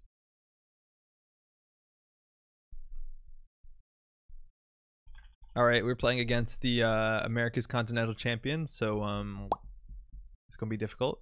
Their deck doesn't have liberated accounts. Jason, we do have the gold farmer into sandbox, which is probably good enough. I think we're just gonna keep this and rush it.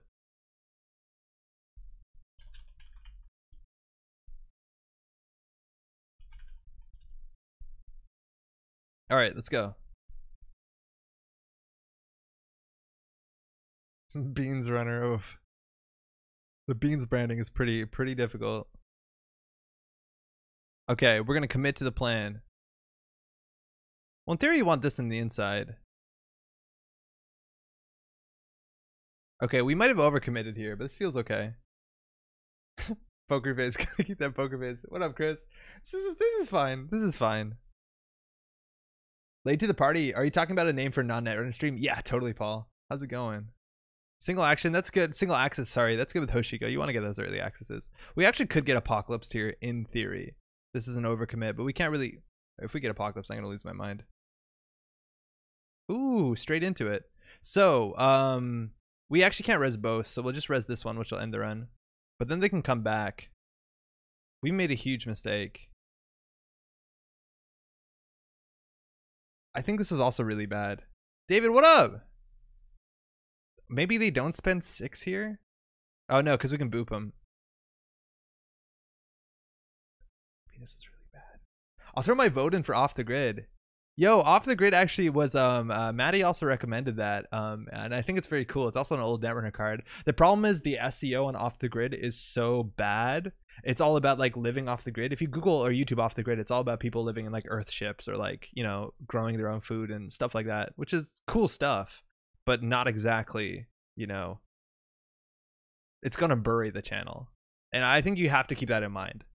Not that I think that channel will be incredibly successful. It's just like if it's hard to Google, you're fighting uphill. Was in Montreal only once, about 5 days before 9/11. Couldn't go back after as didn't have a passport yet. Oh, wild. Went to Goddard, was there for several years, loved the area. Canada take over Vermont. Netrunner. I still want some Metropolitan merch that specifically says beans. Yeah, we need to get to that. Oh man, I promised merch by Worlds too. I'm breaking so many promises just because time. Oh man, it feels bad. Look at us play. Look at us go. People would appreciate regular content. Dirty Laundry R&D. Turning Wheel. Okay. Off the Grid is the name for the food truck events over there in Portland, I think. World's Day is still up in the air. That's true. We know it's later this year. Oh, they got a sandbox. That's not good for us. It's 3 agendas. Launch an NDO front. Well, I guess we do lose those with R&D open. And we are... Ooh, they did not steal that, so they know it's an HQ. But we're going to score this. Okay. So in this matchup, Whoredom is equally as good as Thimblerig. So we're going to throw it out. Still got time. Went to Montreal for a soccer game at the O. It was fun. Sat in Toronto supporters section and they locked us in after the game. Wait, what? Really? It must have been an accident. Stargate coming down. That's a problem, but we do have some good ice. If we want to credit. Throwing out 2 imps, that's cool. Single Bakata, I don't know. I guess it doesn't help too much. Hedge fund, Rashida, NGO. So we're going to lose the Rashida. So we're going to draw into a hedge fund. So we can hedge fund put a Nancy onto R&D, which is pretty good. We haven't seen any ice destruction, let alone a killer yet. So that actually might connect with face, which would be good. And then we have an NGO coming after that, which would be really good to protect. So this on HQ is like a bit silly with Turning Wheel, but it's better than getting free accesses, I guess. If they want to bounce off of it, they want to bounce off of it. And then once this is okay, next turn we can install Advance IPO. I don't know. No, they wanted to separate the supporters, so they held us back. Was it really that tense that they needed to separate supporters? I haven't been to a football game here. Currently, Andre's party house doesn't really turn much on Google search. Oh, yuck. Is Andre but with a J? And party house, it's house with H-A-U-S? Paladin coming down. We have the drip from the data sucker as well. So this looks like an NGO if we jam it, which is like pretty sick. Like they know this is an NGO front, right? Sid is on 17 credits now after the I've at worst. The Poimo can install something cheaply. You have a fave decklist idea for the recent tourneys you announced? For on Tuesday? No, I have no idea. I honestly don't know if I'm assuming I'm going to play, but I have to figure it out this weekend. It's stressful. Yeah, you see, they thought it was an NGO front. Mint. But the Keiko's coming down, so their economy is going to get a lot bigger. Sid's deck is really cool. It's like very heavily on the drip economy from Paladin and Keiko. There's no liberated accounts. It's pretty wild. I don't think it was that intense, but it was a playoff, so I guess they thought things might get crazy. That's wild. And they're running archives for a data sucker, and they're keeping their ability. Black Orchestra. All right, not an NGO front, my friend. We're on game point. I'm going to score the next NGO front. They have to run it. You see, this is the matchup I'm talking about. All right, this is a gold farmer. If they bounce it, whatever. So it's either 6 to get in. Well, 5 because they get a refund, but they're right. We can't res that. Border control, celebrity gift, Lacosta. Imagine the border control gets eaten here. It's our single border control in the whole game. Ooh, a celebrity gift. That's okay. We still have the NGO front. They should know that if they're tracking well. And so I think we have to jam that next turn, which hopefully does get a surprise hit with the Anansi, which would be good. Lacosta coming up, what, after the border control? And they still don't have an answer to the border control, right? Like they might be on Boomerang. We haven't seen a paperclip yet, though. I don't know. If we had the effort, we could look up Sid's list, see if we need to pre-res this. But if they run it, like this, they don't have to run, right? Unless we're on Philotic Entanglement, which we could credit score. Like this, you don't need to run.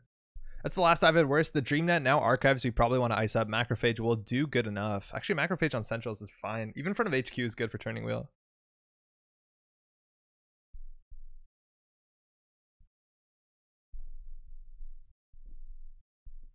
I need a haircut. Has anybody else not gotten a haircut this whole like quarantine time? Because at this point it's getting a bit much.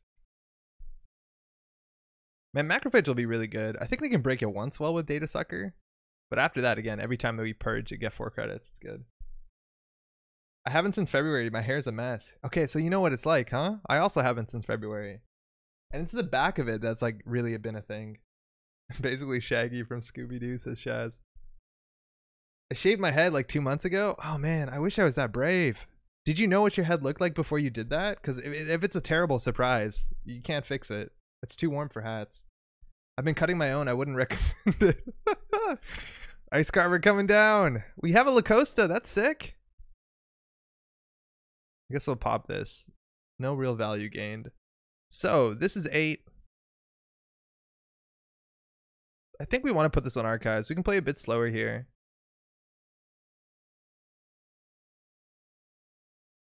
This is really bad, right? Because they can flush out our whole hand. That was why am I doing bad plays immediately saying they're bad? I didn't shave for 118 days. Oh. Finally threw caution into win and went and saw my barber at home. Oh, like your barber came into your home? Did that work? Do you have outside space? Oh, that's really good. We got that before the Amakua. They can't. They're 1 counter short unless they have another Ice Carver of dealing with the Anansi. I have 2 COVID cuts. I went into my barber's home. Oh, okay. Because that's the thing. I would love to do that. If the barber could cut my hair outside. Yeah, we're going to lose the Obokata here. That's a bummer. Like, if we have a haircut in, like, the lawn, and I don't have a lawn, so I'd have to go to someone else's lawn, and they'd have to agree to it. I'd be, like, pretty jazzed. Purge incoming? I hope so. Well, yeah. Oh, yeah, we can purge for 4. I don't know if we purge this turn, but you're right, David. We could. I don't know if I asked how's it going with the new lockdown and stuff. Ooh, boarding control. Wow, we got away with something there. But now they can deal with the Nazi. I still think we're gonna res it because it eats all of their data suckers. So we'll get 1 back, and we can still protect archives. Hair grows. Who cares? I do. I have to be in front of people. Oh, it's not me. The thing is, like, I do this, and then there's a video of what I look like permanently on the internet. And, like, I've watched my old videos. It's regrettable what I look like half the time. And they're permanent. Like, I have to destroy them just because I don't like what my face was like. Cyberdeck. Ooh, a CVS also. That's huge. Wait until I get older. Now you can Anansi boop? Yeah, now we can, but I don't think we want to. Like, the Anansi boop off a slot machine is a lot better, but now that like the macrophage is money. SSL in the bin, we just drew into a CVS, which we want them to hit. So there's a couple options here. We could just purge, which would be good. It would lock them out of their centrals until they get down an Ice Carver, which I don't think they have. I think purge here is a right play. Otherwise, we could just install advance and then wait. I think we just purge. I like the purge. Dysmorphia only gets worse as you get older. Oh, great. Go for a 6 or 5. Ooh, they do have the Dore. What's the math like? They have 3 virtuals. I feel like we're just gonna lose to a turning wheel dig. So it's 5 strength. So they have to do 6 credits to break. It's not too bad. I think you always look back at the previous and think, where the hell were you thinking? I don't know. I've seen some pictures of people when they were like younger. Obviously, all pictures are when they were younger, and then be like, yo, you did good for yourself. Hedge fund, Biovault, Lacosta.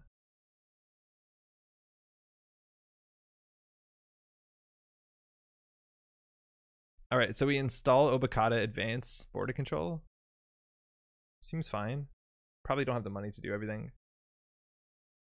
And if they run HQ, they can hit the CVS, which is kind of nice. They trashed a Biovault. And we're going to draw into a hedge fund. They have a Trickster Taka, but their econ's drying up. They do have a paperclip now, though, which is pretty big.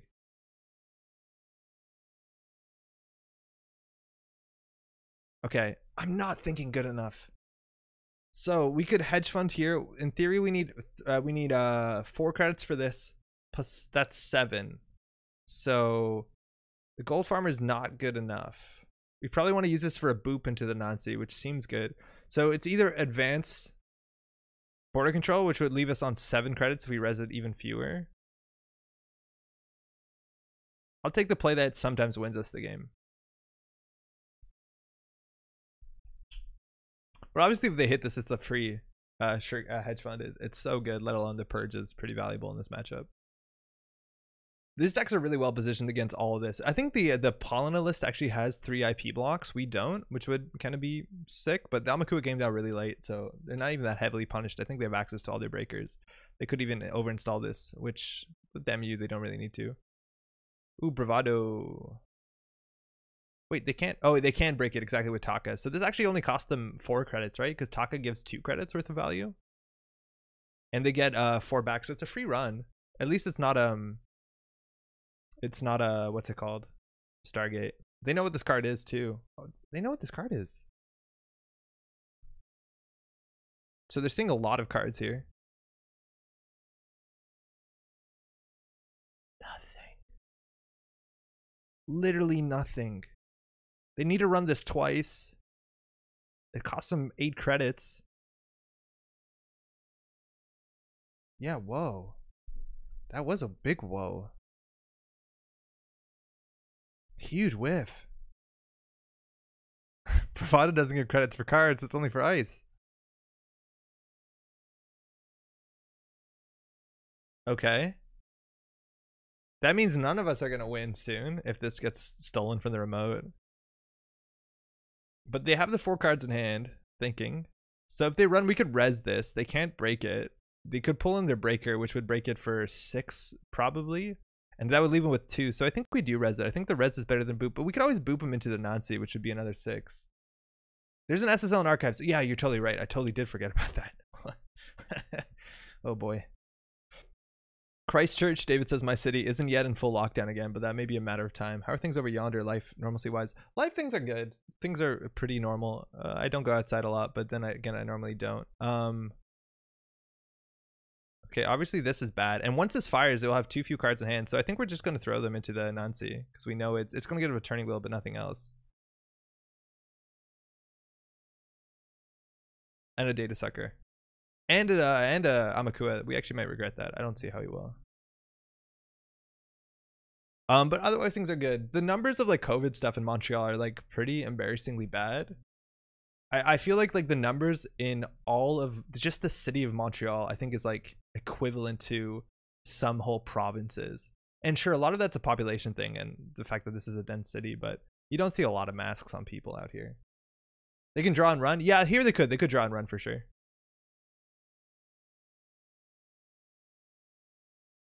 Oh, okay. No, now we're fine. Ooh, that's rough. Well, actually, no. They could trash our La Costa. We have to hold on for another turn.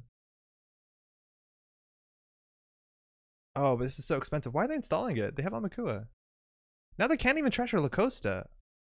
Oh, that's a goof. Slow down La Costa. No, they can't even do it. Why'd they install the paperclip? I think they goofed it. They have Amakua. They didn't need to do that. Right? Like if they trashed this, they would have bought themselves a turn. They'd have to go back, but it's 4 to go back. Yeah, that's a big oof. Not that we haven't done any so far this game. Today. Yeah, they put the paperclip behind my head. Cost 4 to get through the farmer. They didn't have the dollars. Did they not even have the money? I feel like if they installed this, that means they had to have the 4. Unless they were installing this so they lost fewer money to gold farmer. Maybe they thought this was a CVS. Yeah, maybe they didn't lose money to the gold farmer. I didn't see how much money they had before that started. So yeah, maybe that was the right play and there was no way to get 4 in.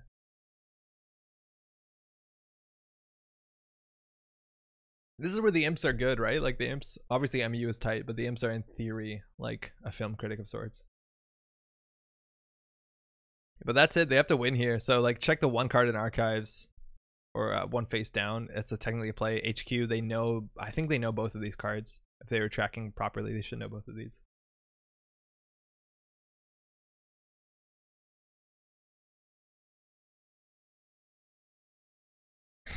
Rushing out the sandbox, that'll do it. Gain 8 credits. 1 click remains, ain't no win for them. No, there's no way they can win here. Outside of like, because I can. or stim hack. You could stim hack this and trash La Costa. You could. But then there'd be 0 cards in hand and I still have to score this next turn. It's just a daily cast. Yeah, that's it. Alright, good game. Alright, we got one. Ooh, another La Costa. They saw so many cards, dude. Like, it was unlikely that they would lost that. Like, that's huge. If they stole one agenda, they just run archives and they win. Like, we got away with a lot there. Good game. Rough R&D whiff. I did totally forget, like, there's archives, there's an agenda in here. Like, they just have to steal 1 card and we would have lost.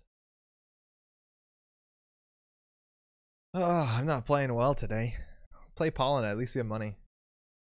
So this game is basically as good as winning Continentals. It might have even been better. It's also worth noting, last week, we beat Rotom.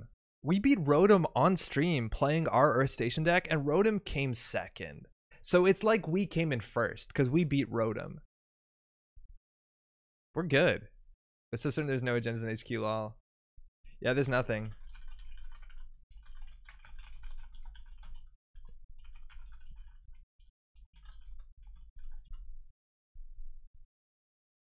Asymmetry. Started a run, they were at 6. They could have trashed La Costa if they didn't play Laundry. Okay, yeah. So that's the option, huh? Shots fired. Yeah, damn, we're good. So like we just beat that should count, right? Like we beat the Americas Continentals, and of course, well, okay, no, okay, we might have tied QVM. Hey.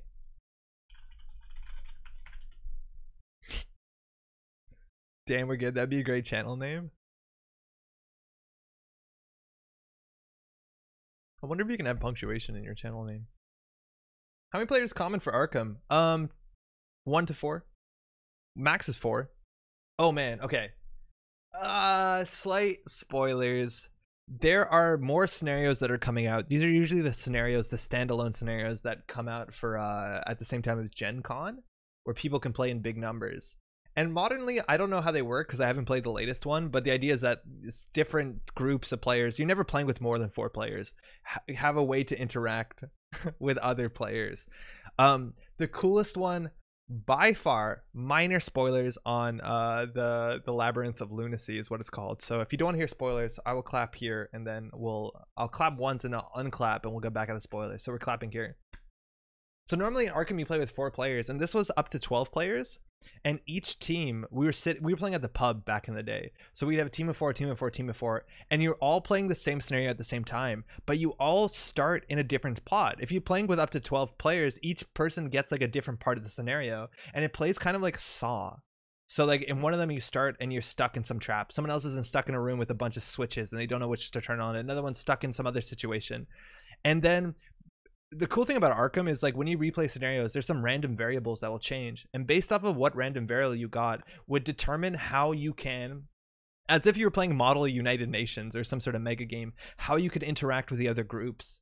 And it was so necessary. So like the one we played the first time, somebody would be picked to go into this like to go into this like portal, and then we'd show up with all the other players and you could trade things, you could give information. And what's so cool is the information that the other players had to tell you was necessary for you to be able to survive your room. And it goes on like that for a couple rooms. And it's so cool. Another one time I played it, it was you had to write things down on notes, and then you could only slip the notes to different teams, and that was the only way that you could talk to one another. It's so cool. But normally it's a 4-player game that goes up to 12, and if you can ever play that with 12, I totally recommend it. It's so awesome. It's an Arkham game built into this like social mega game. Clap out.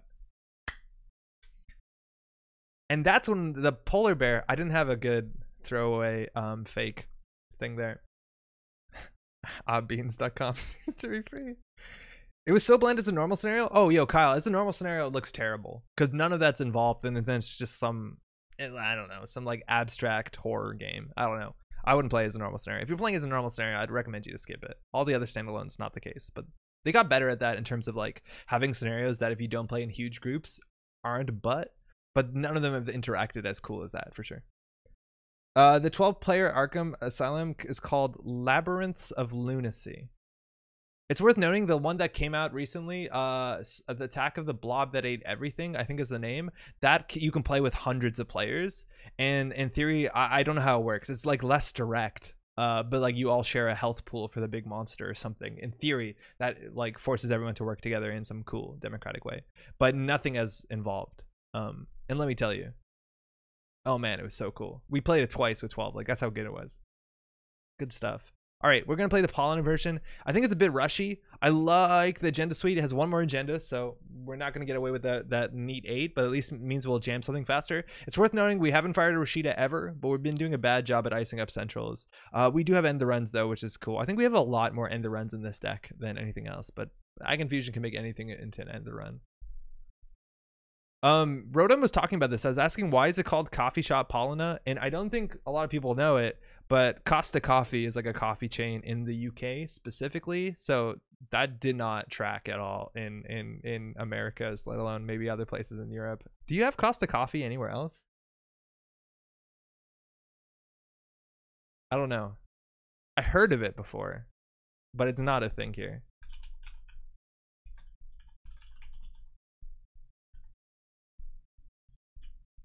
Pollina, let's go. Pollina money's good. Clickless econ feels good.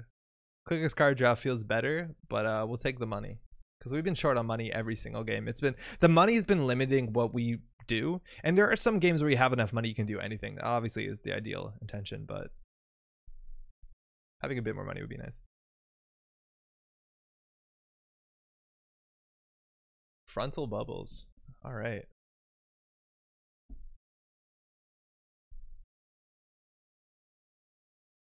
As again. Okay. Opening hand. Enigma. Hey. It's in 31 countries, but they're all in Europe, Asia, and Africa. All right, that lines up. Netrunner teaching real life truth. This opening hand, like against Criminal, you have to watch out for diversion for sure. But like we have a way to ice up an early Rashida. I feel like we need a mulligan this. Like we just want 2 pieces of ice, one for the remote, one for HQ, and we'll call it a day. Oh, that's a lot worse. That's a lot worse. We've done worse for ourselves. We can't celebrity gift this fucking shit. We're never celebrity gifting this hand. We're just gonna play into the IPO. Annotated runner, I'm in for it. Netrunner, what do you mean? Early class act. All right, so at least they're not gonna have money. Rizeki, so they're gonna start the turn with 3 credits and a lot of cards. So Dirty Laundry's playable, Bravado's playable, but it might be clumsy for the first turn. That's okay. Rango-Doof? Yeah, in theory they could Rango-Doof. But then we just don't res, right? And then we got a card draw. That's good. Ah, Macrophage. That's garbage. We're always playing against a Link runner. How's that happening? So we can do draw, install. This seems bad. The one turn where we could have aggression, we don't have it. Pretend you're a trap deck. Honestly, like install advance naked isn't the worst when they have 2 credits. Like we're... I think we have to go fast here. But like they probably have programs in their hand. Oh my god, deck.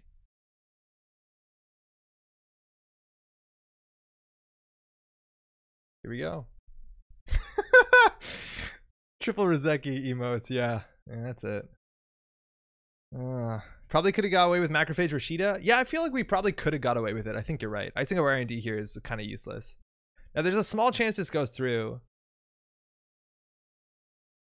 Bachlan, that's fascinating. All right.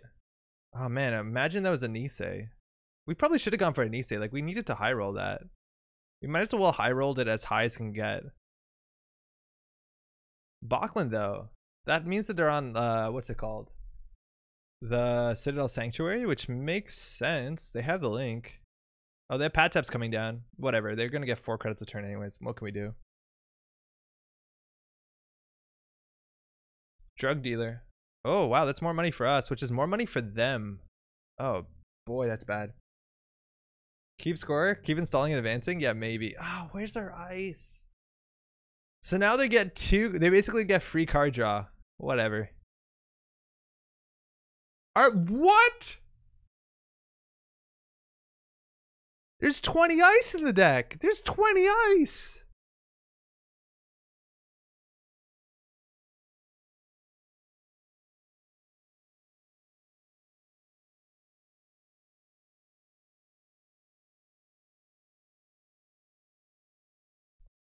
We're just gonna install things now. Derising Ag Infusion Ice doesn't seem funny. It's not, but we're not Ag Infusion. We've jumped to Polina. Good game, by the way. You're gonna lose a click. Feels Rozeki. Yeah, I know. Let's see the Aesop's Aslas I've been playing. Could be. When they go low, you go assets. Steven, yeah, I know. Is Az top tier? Could be. There you go, spending their money, which they get a lot of. Put those in different remotes? Oh, Robert, I think you're totally right. We definitely should have put those in different remotes. That was stupid. Yeah, definitely, 100%. There's no reason to stack them. They made it so much easier for them. They're gonna de-res our Enigma. And take a tag? No, they're just gonna fire it. I don't think they de-res this Enigma. Yeah, they're just getting money. I swear to God if we don't get an ice. And now with Bachland, like it's threatening all our... Okay.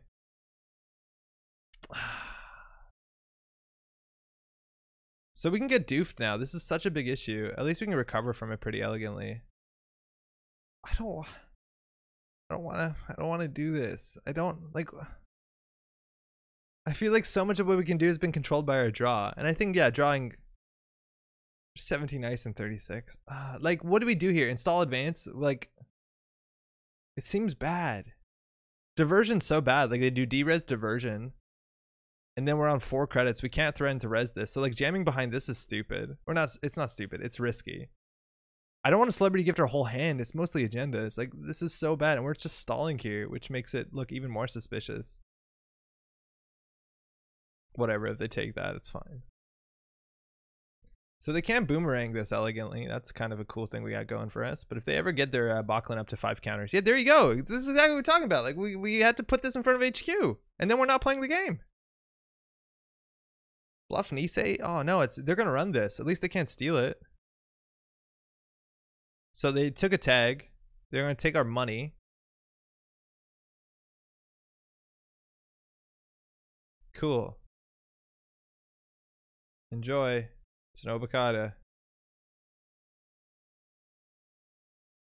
And like we're such on the clock with triple Rozeki, like there's nothing we can do besides go fast. Actually, border control, not entirely true. And I feel like we don't have the money to trash pad tap.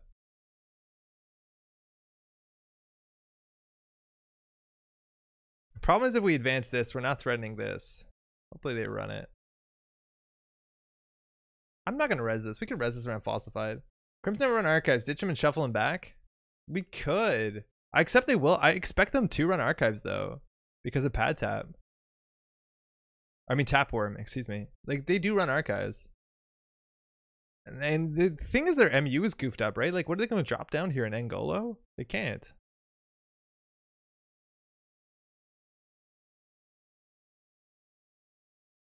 We have to double advance this. We might get away with it. Like this is the good ice for the server. There, double pad tap. Whatever. They have 1,000,000 credits. They just don't have MU. What is this? What is this?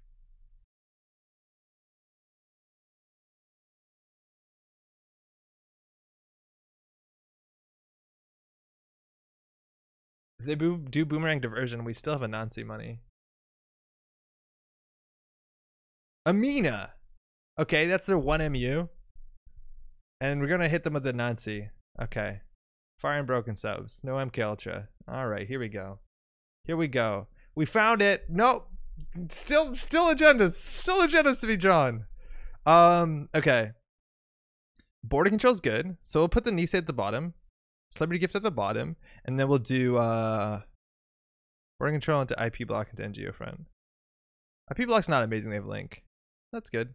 Draw 1 card? I honestly don't think so.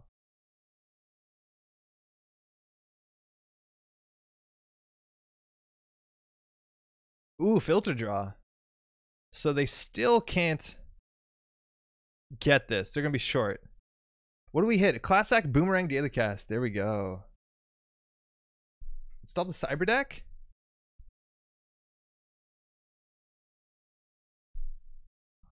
If this list's on Tapworm? Yeah, if it's on Tapworm, the Cyber Deck's in here is pretty good. Okay. It's called Universal Justice? No. Wait, I thought we put border control on top. Did I goof it up? I really thought border control was there. We probably didn't need to score that. I'm gonna throw out the celebrity gift. Oh man, what's happening? So we can't res this Enigma. So if we can't res the Enigma, like we're gonna have to res the Enigma. This is so bad, right? Because they want to run HQ here. Because it is going to make us lose money. But if we don't ice HQ, they can just steal everything. So I feel like we can just, well, we can't lose here, but it's gonna be bad. I feel like dropping the agenda would have been a good idea. You mean like leaving it there?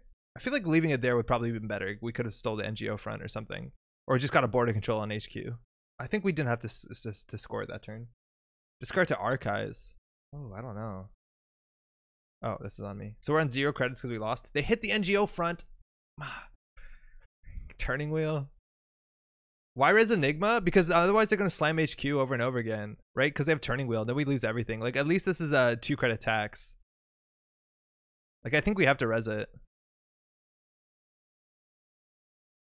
They're still doing it anyways. I don't know why. We have no money. Why wouldn't you go R&D? Like, we've already jammed 3 agendas. I don't think you go HQ here. Why would they go HQ here? Like, it's so unlikely to have agendas in there. Jokes on them, they're not getting turning counters. Yeah, Brett, you're totally right. All right, so IP block is a toilet. Where's the border control? It looks like you're flooded. I guess it does. Yeah, you're right. Maybe that was the right play. With no ice. Yeah, I think you're totally right. The way that we played out of Lacoste, of course. I'm totally forgetting what this game looked like a second ago. Yeah, it looked like shit. We put the border control 3 down? Did I do the top 3 backwards? I feel like I did the top 3 backwards.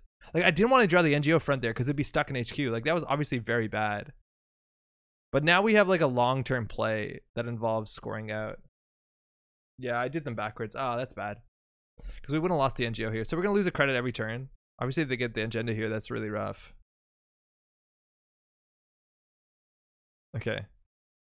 Enjoy your turning wheel. Really?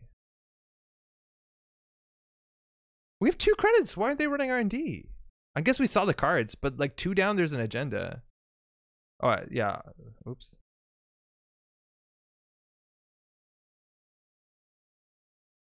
Like, they need to find other breakers. I feel like just putting the pressure on HQ here can't be right.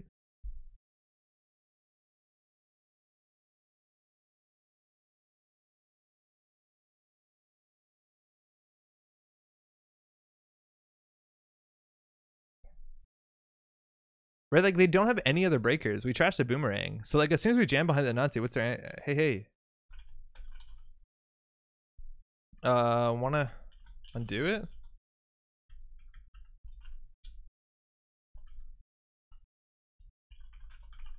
Yeah, I might have got that stuck because I hit the auto presser and then pulled out of it a bit fast.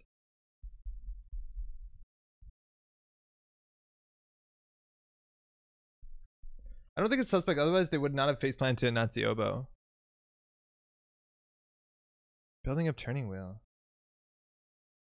I don't know what they're scared of on R&D though. There's nothing you can res it to. I started like, if they're respecting the, what's it called? The Sadaka.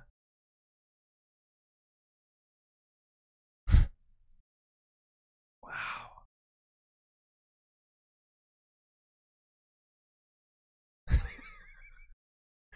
Do we celeb gift this hand? No, they're turning wheel. There's no way. There's no way. All right, now we know the next card on top of R&D is literally an agenda, right? 1, 2, 3, 4. Yeah, we do. We have to draw it. Or we can just shuffle with a preemptive, which seems fine as well. Yeah, I don't want to draw it. We'll just shuffle. All right, what goes back? We'll take that. Good enough. Maybe they aren't sure what they can do. Gloomtown, good. The Nancy and Steel and Oboe, make sure you don't have it in hand. Expecting the boop? Oh, Polana. Yeah, we don't even have a boop. And the boop is like, yeah, you're right. The boop is bad. Oh, yeah, we clicked right into diversion. What are we doing? What are we doing? Like, this is such a bad play. Like, you just put an unres dice in front of HQ so you can at least duck the siphon. But this is so bad. Like, we're down to 0 again. We're not playing well today. Excuse me. Second class act, more money.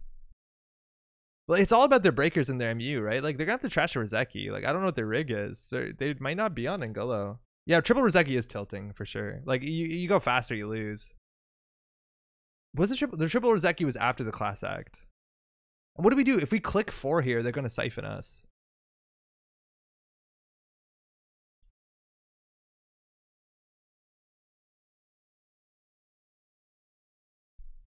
I think you need border control in HQ. I don't think so.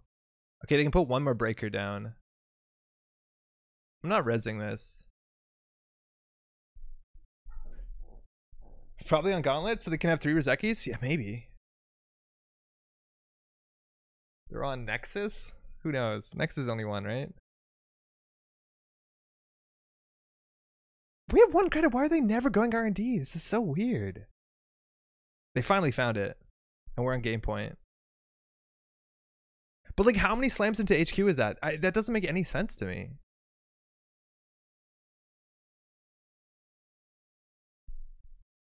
Well, obviously, I think they want to hit the Enigma, so maybe that's the reason. But like, they ran through the Enigma like 8 times. Oh, this feels terrible. Why not res? You lose the credits either way. Because it could, in theory, be a threat. Like, if we get to 4, they could maybe threaten border control. I don't know. You're right. I don't have a strong reason why we don't res there. I want to keep it unres also so that in Doof we can duck something, but again, that's also not either that particularly like compelling. What's on R&D? Macrophage. That's trash right now. Celebrity gift. So we can spend 2 clicks to get 3. That's not really compelling.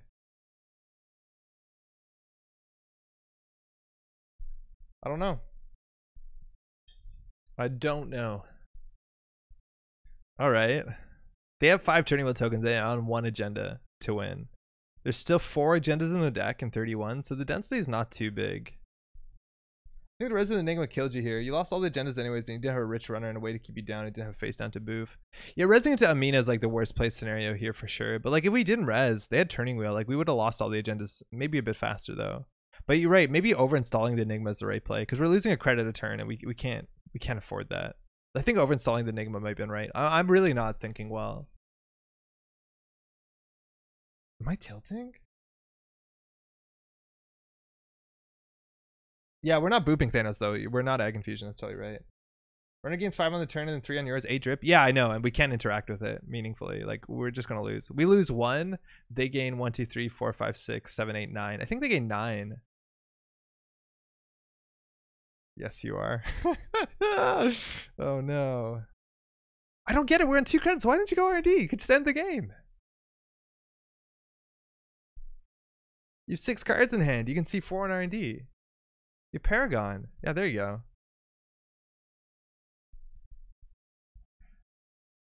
Oh, they don't even need to. Good game. That was brutal.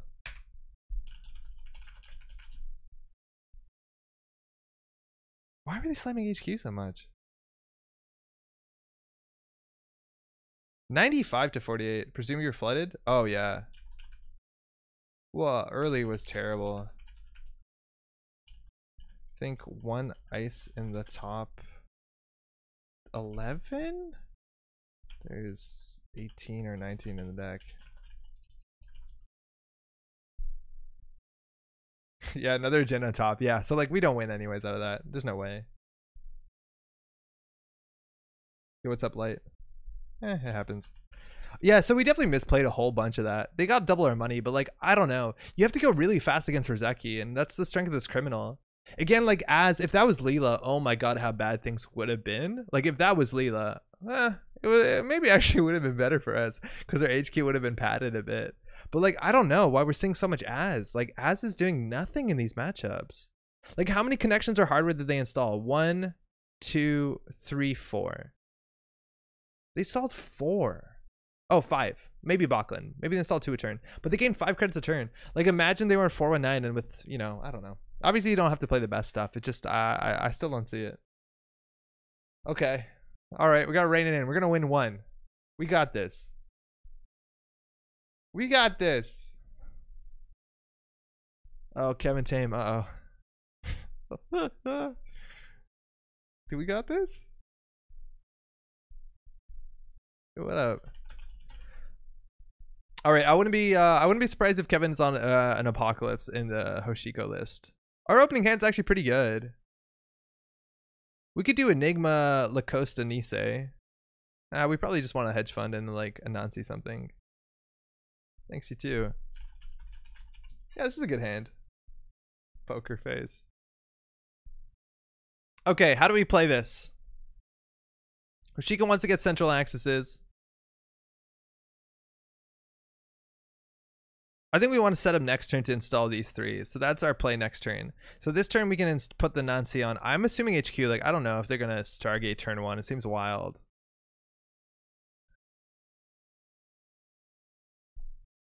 No hedge? No, I think we do hedge because we can't afford this anyways. This is our like Stargate, our Apocalypse tech. Because like if we don't hedge, like how do we do this? Like this is a 3-6-9 credit play. We need to hedge. Click for credit, not hedges, turn to face. Check if they want to flip. I don't get it. Oh. No, I'm not sure I follow. Getting some high quality opponents. Yeah, we are. Ooh. Patrick's coming down, but not using it this turn. MK Ultra in the bin. So they're going to have some explosive economy of some sort. But so the boomerangs come down for free. So this is obviously really bad into boomerang. But a lot of times this doesn't look like a Nisei, right? Because this looks like a Rashida on top of, I don't know what the heck. Paulina credit? Oh man. Hoshiko. Feels good. Don't give free flipping DL archives. Oh, right. But then they have to run R&D, which like R&D is going to be open. But you're right. If there's nothing in there, they can't run it. I don't know. If you ice HQ and R&D, but if we ice HQ and R&D, we don't have anything to jam. Like, I think we need our Enigma. Like, we need this for the remote. Like, this worked out really well for us. But I see the point. Like, the idea is that if you don't play the hedge fund, there's nothing in archives. They hit the Obokata and didn't steal it, right? But, like, I think we need to build a remote fast. Yeah, I don't think we can ice up two centrals. We've been doing that in all the other games, and you see how bad it's working out for us. I think we have to go a bit faster. And now, like, this is such a good one to score out early. They do have access to two breakers, throwing up Paperclip to get down the early Liberated with their Patchwork. A cool console. Saw this on stream. It's kind of like those old XL decks where you sell Conspiracy Breakers over and over again. Are they on Pawn Shop? I'd be excited for that. All right, border control. So I think we actually can slow roll the oboe. It's barrier into code gate, and they don't have a code gate yet. So we'll just get the free counters on there. We'll put this on R&D. We're getting a credit a turn, which is sick. Seeing Patrick makes me think it's APOC. It could be. It honestly could be. We can't really afford any of these eyes. Hippo. That's a real threat. But the Enigma looks safe. And if they do anything like what's it called? Stim hack, they can trash the Lacosta, but they can't do anything else. Like they can't steal the oboe. Alright, so they have oboe cards, but they don't have a decoder, so this is fine. And this is actually gonna fire, which is pretty good. This deck has 3 Enigmas, and again, if they're not on Amaku Enigma, it's kind of a problem for Anarch. Ooh, Rashida, obviously good. We don't have to do too much here. I think we just want to click for 3.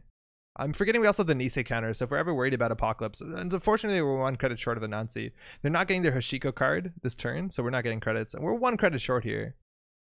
So if they run R&D here, we could consider using a Nisei token if we're scared of Apocalypse. They access our preemptive, not a Rashida. We got away with that. Toby, what's up? What's this madness? I'm not checking with Netrunner for a few months. Oh, there's so many good things going on, Toby. You're missing out. You see these cool new cards? Welcome. New ID? Yeah. Yo, you gotta go to Nisei.net. Okay, they're not gonna Apocalypse this year. They do have a Cyber Trooper to loot, so it looks like they might be on Pawn Shop. Man, I want to play this deck. Kevin, I want to play this deck. Sandbox, good hit. We're on game point. We could have considered advancing this one so we could jam the Rashida after. Fortunately, we don't have credits to threaten HQ Ice. I never told this with Kevin's on stream. I have a lot of Kevin's stickers like right in front of me almost all the time. I have the set he made. They're really good. I got them at Worlds. 18 credits though. 2 months is the exact list of a ban list plus 4 tourneys. You have 8 now, though? Did I?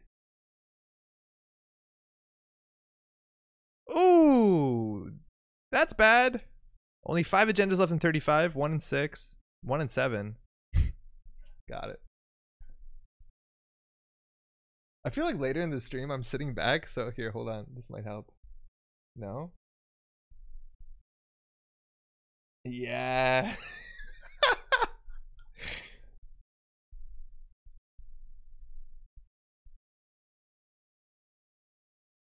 Good stuff, y'all.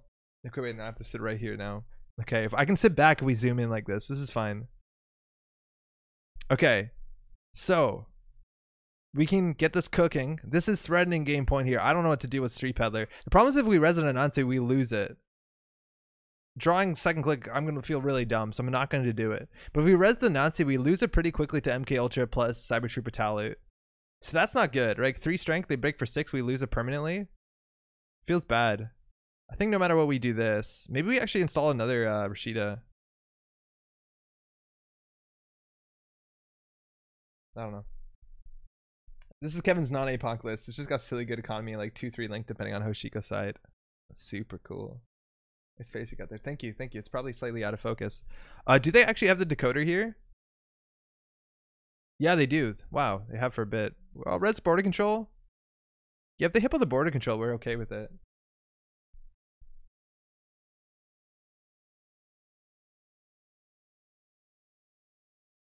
There. Using? Nah, it's all good.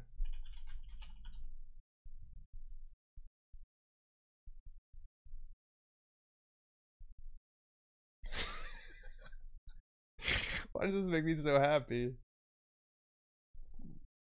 It's too much headspace. Alright, so they ate the border control on that, which is fine. So now they're going to hit here, which is okay. Close-up made me think of another branding. Gotta groom your stash for Flanders Corner.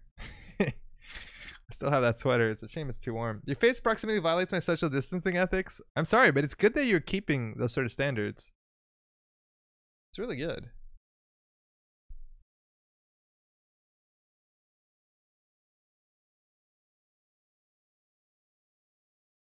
Oh yeah, DreamNet gave the credit after. Okay, so there's 6. They're going to go through this. So we're going to lose this.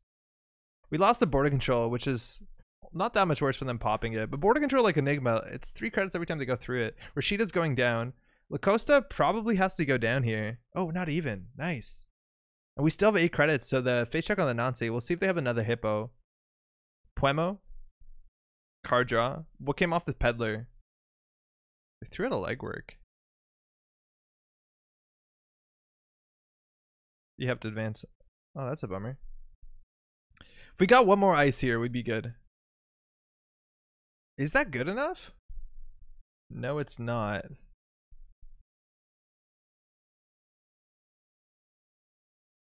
This is where we want to draw into another border controller, gold farmer.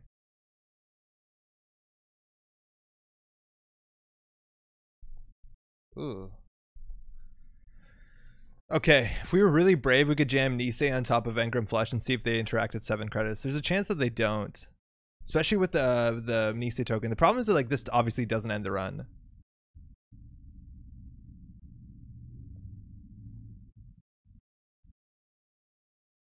Yeah, Enigma is still so relevant.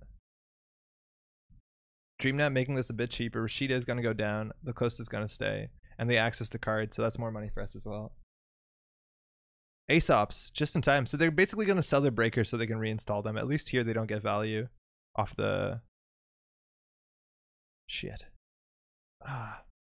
Okay, wait, this is interesting. But the problem is with the Black Orchestra, it deals with this relatively well. I don't want to play this because then we'll have fewer cards in hand. And they're probably going to run HQ here. Flush not looking so tough now. No, Flush isn't looking that good. Especially when they install it for free or 1 credit with the patchwork. But that means that the Avocado is more likely to stick. Which I'm kind of a fan of. IP block. Cute. Okay, this might work. Probably not. But maybe it does. Oh man, why did I zoom in that much? Oh, I'm kidding. Paladin Puemo. Okay, so we only need to keep 4 credits here. This is an IP block. If we don't res it, it's not a problem. If you can't res it, it can't hurt you. This is going to cost them like 1 credit to go through because they have 2 link. Oh, they only have 1 link right now. So it's going to cost them 3 to go through. So this is 4 credits, leaving us on 4. Yeah, we'll res everything here. If they want to hippo this, they have to break all of it, whatever. We probably lose here. You only need 3 credits? Yeah, you're right. 3, not 4. Excuse me. At the end of the day, though, if they get forked here, they can just run centrals. I feel like so much of this, like, if you don't draw your Biovault, like, we're just jamming. It's our only defensive upgrade. Oh, wait, we don't even have to res. What are we doing? Are they going to hippo it? This could help us. But at the end of the day, right, like, they can't steal this as Obokata, but this can make it a bit harder. Now, the problem is, like, resing both of these, 2-4, is that we put ourselves out in a non-C range. I'm going to call a vent. Just because I want to flesh out Stim Hack if they have it. I guess Stim Hack doesn't even help them. So they break this for 3. They break this for 3, and then we'll keep our... Oh no, Dream Net draw. Oh, hold on. They have a Dream Net. They don't have 2 link though. This is fine. Oh, also gain a credit. You're right. Never mind. We have to. Oh, fucking shit. I would have forgot about Dream Net, yeah. Yeah, you're right too. They can also just trash this. Yeah, Dream Net.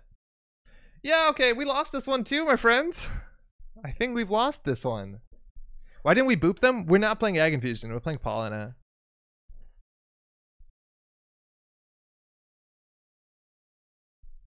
Like, there's nothing here. They just run again. Good game. Like, we're just jamming with ice. This feels like not unfair. I need to see more how QVM and how Rodent play this. Because we're not playing this well, or we're drawing terribly. I can't tell what it is. Maybe we have to be way more aggressive. Maybe we don't even ice centrals. I don't know. I totally did goof up Dream Net, though. I don't think it matters. They could have drawn once there. We are taxing their money out. It's true. It's just a shame that it's not going to do enough. Hey, good game.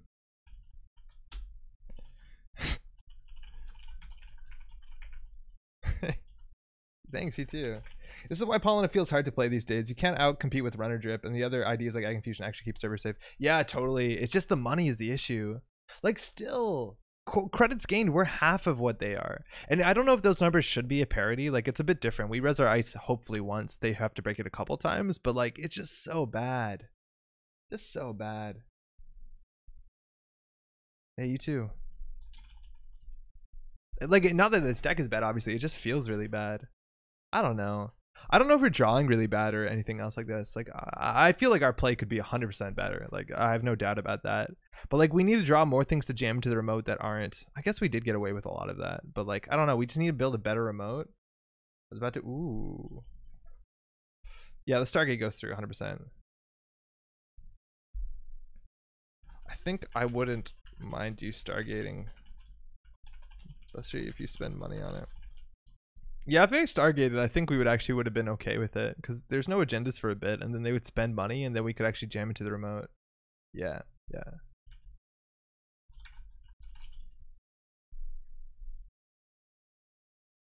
Oh, for sure.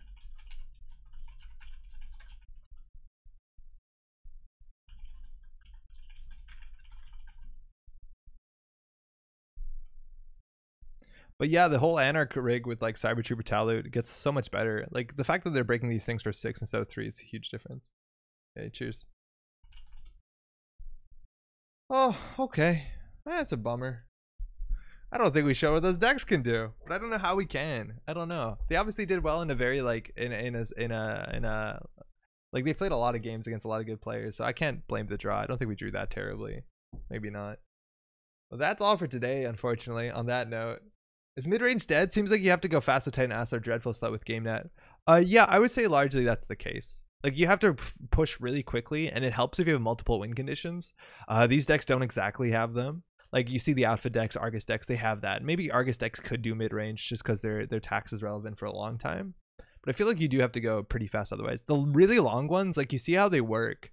Like sure, Rizeki is maybe the best, or Caddy Jones is the best econ cards against them, and you're seeing more people playing Caddy Jones in their decks competitively, just for that matchup specifically. But they basically block up everything and then wait until you run out of economy. And like we played a sort of deck like that last week. Like we played an Earth Station even that tried to do that, and that kind of does it. But mid range is just difficult, right? Like you give time for the runner to set up. Boomerang and stuff like that's really easy. It helps so much charging when you need to. You have central pressure, very like strong central pressure, so that like you can force the game into one direction or the other if they don't do anything. And like you saw in the matchup where we did nothing, the runner's just like, okay, I guess I'll keep setting up, and then they have infinite credits. So you got to keep forcing them to do something. I think that's one of the biggest deals, and that's why like all the lists that like this has a lot of stuff to jam into remotes, right? Like a lot, and I don't think we pulled it off too well, but I think that's important too. Otherwise they'll just set up and they'll have good economy. Man, that's why I like Asa. I gotta play Asa. We gotta do that like weekend where we just do the like 6 hour or 7 hour Asa stream where we just play all the Asa variants because they're so wildly different, and I think that's really fun. Anywho, it's 11:30. I think that's gonna be it for today. Again, we have a GNK. Ooh, do I still have the link open?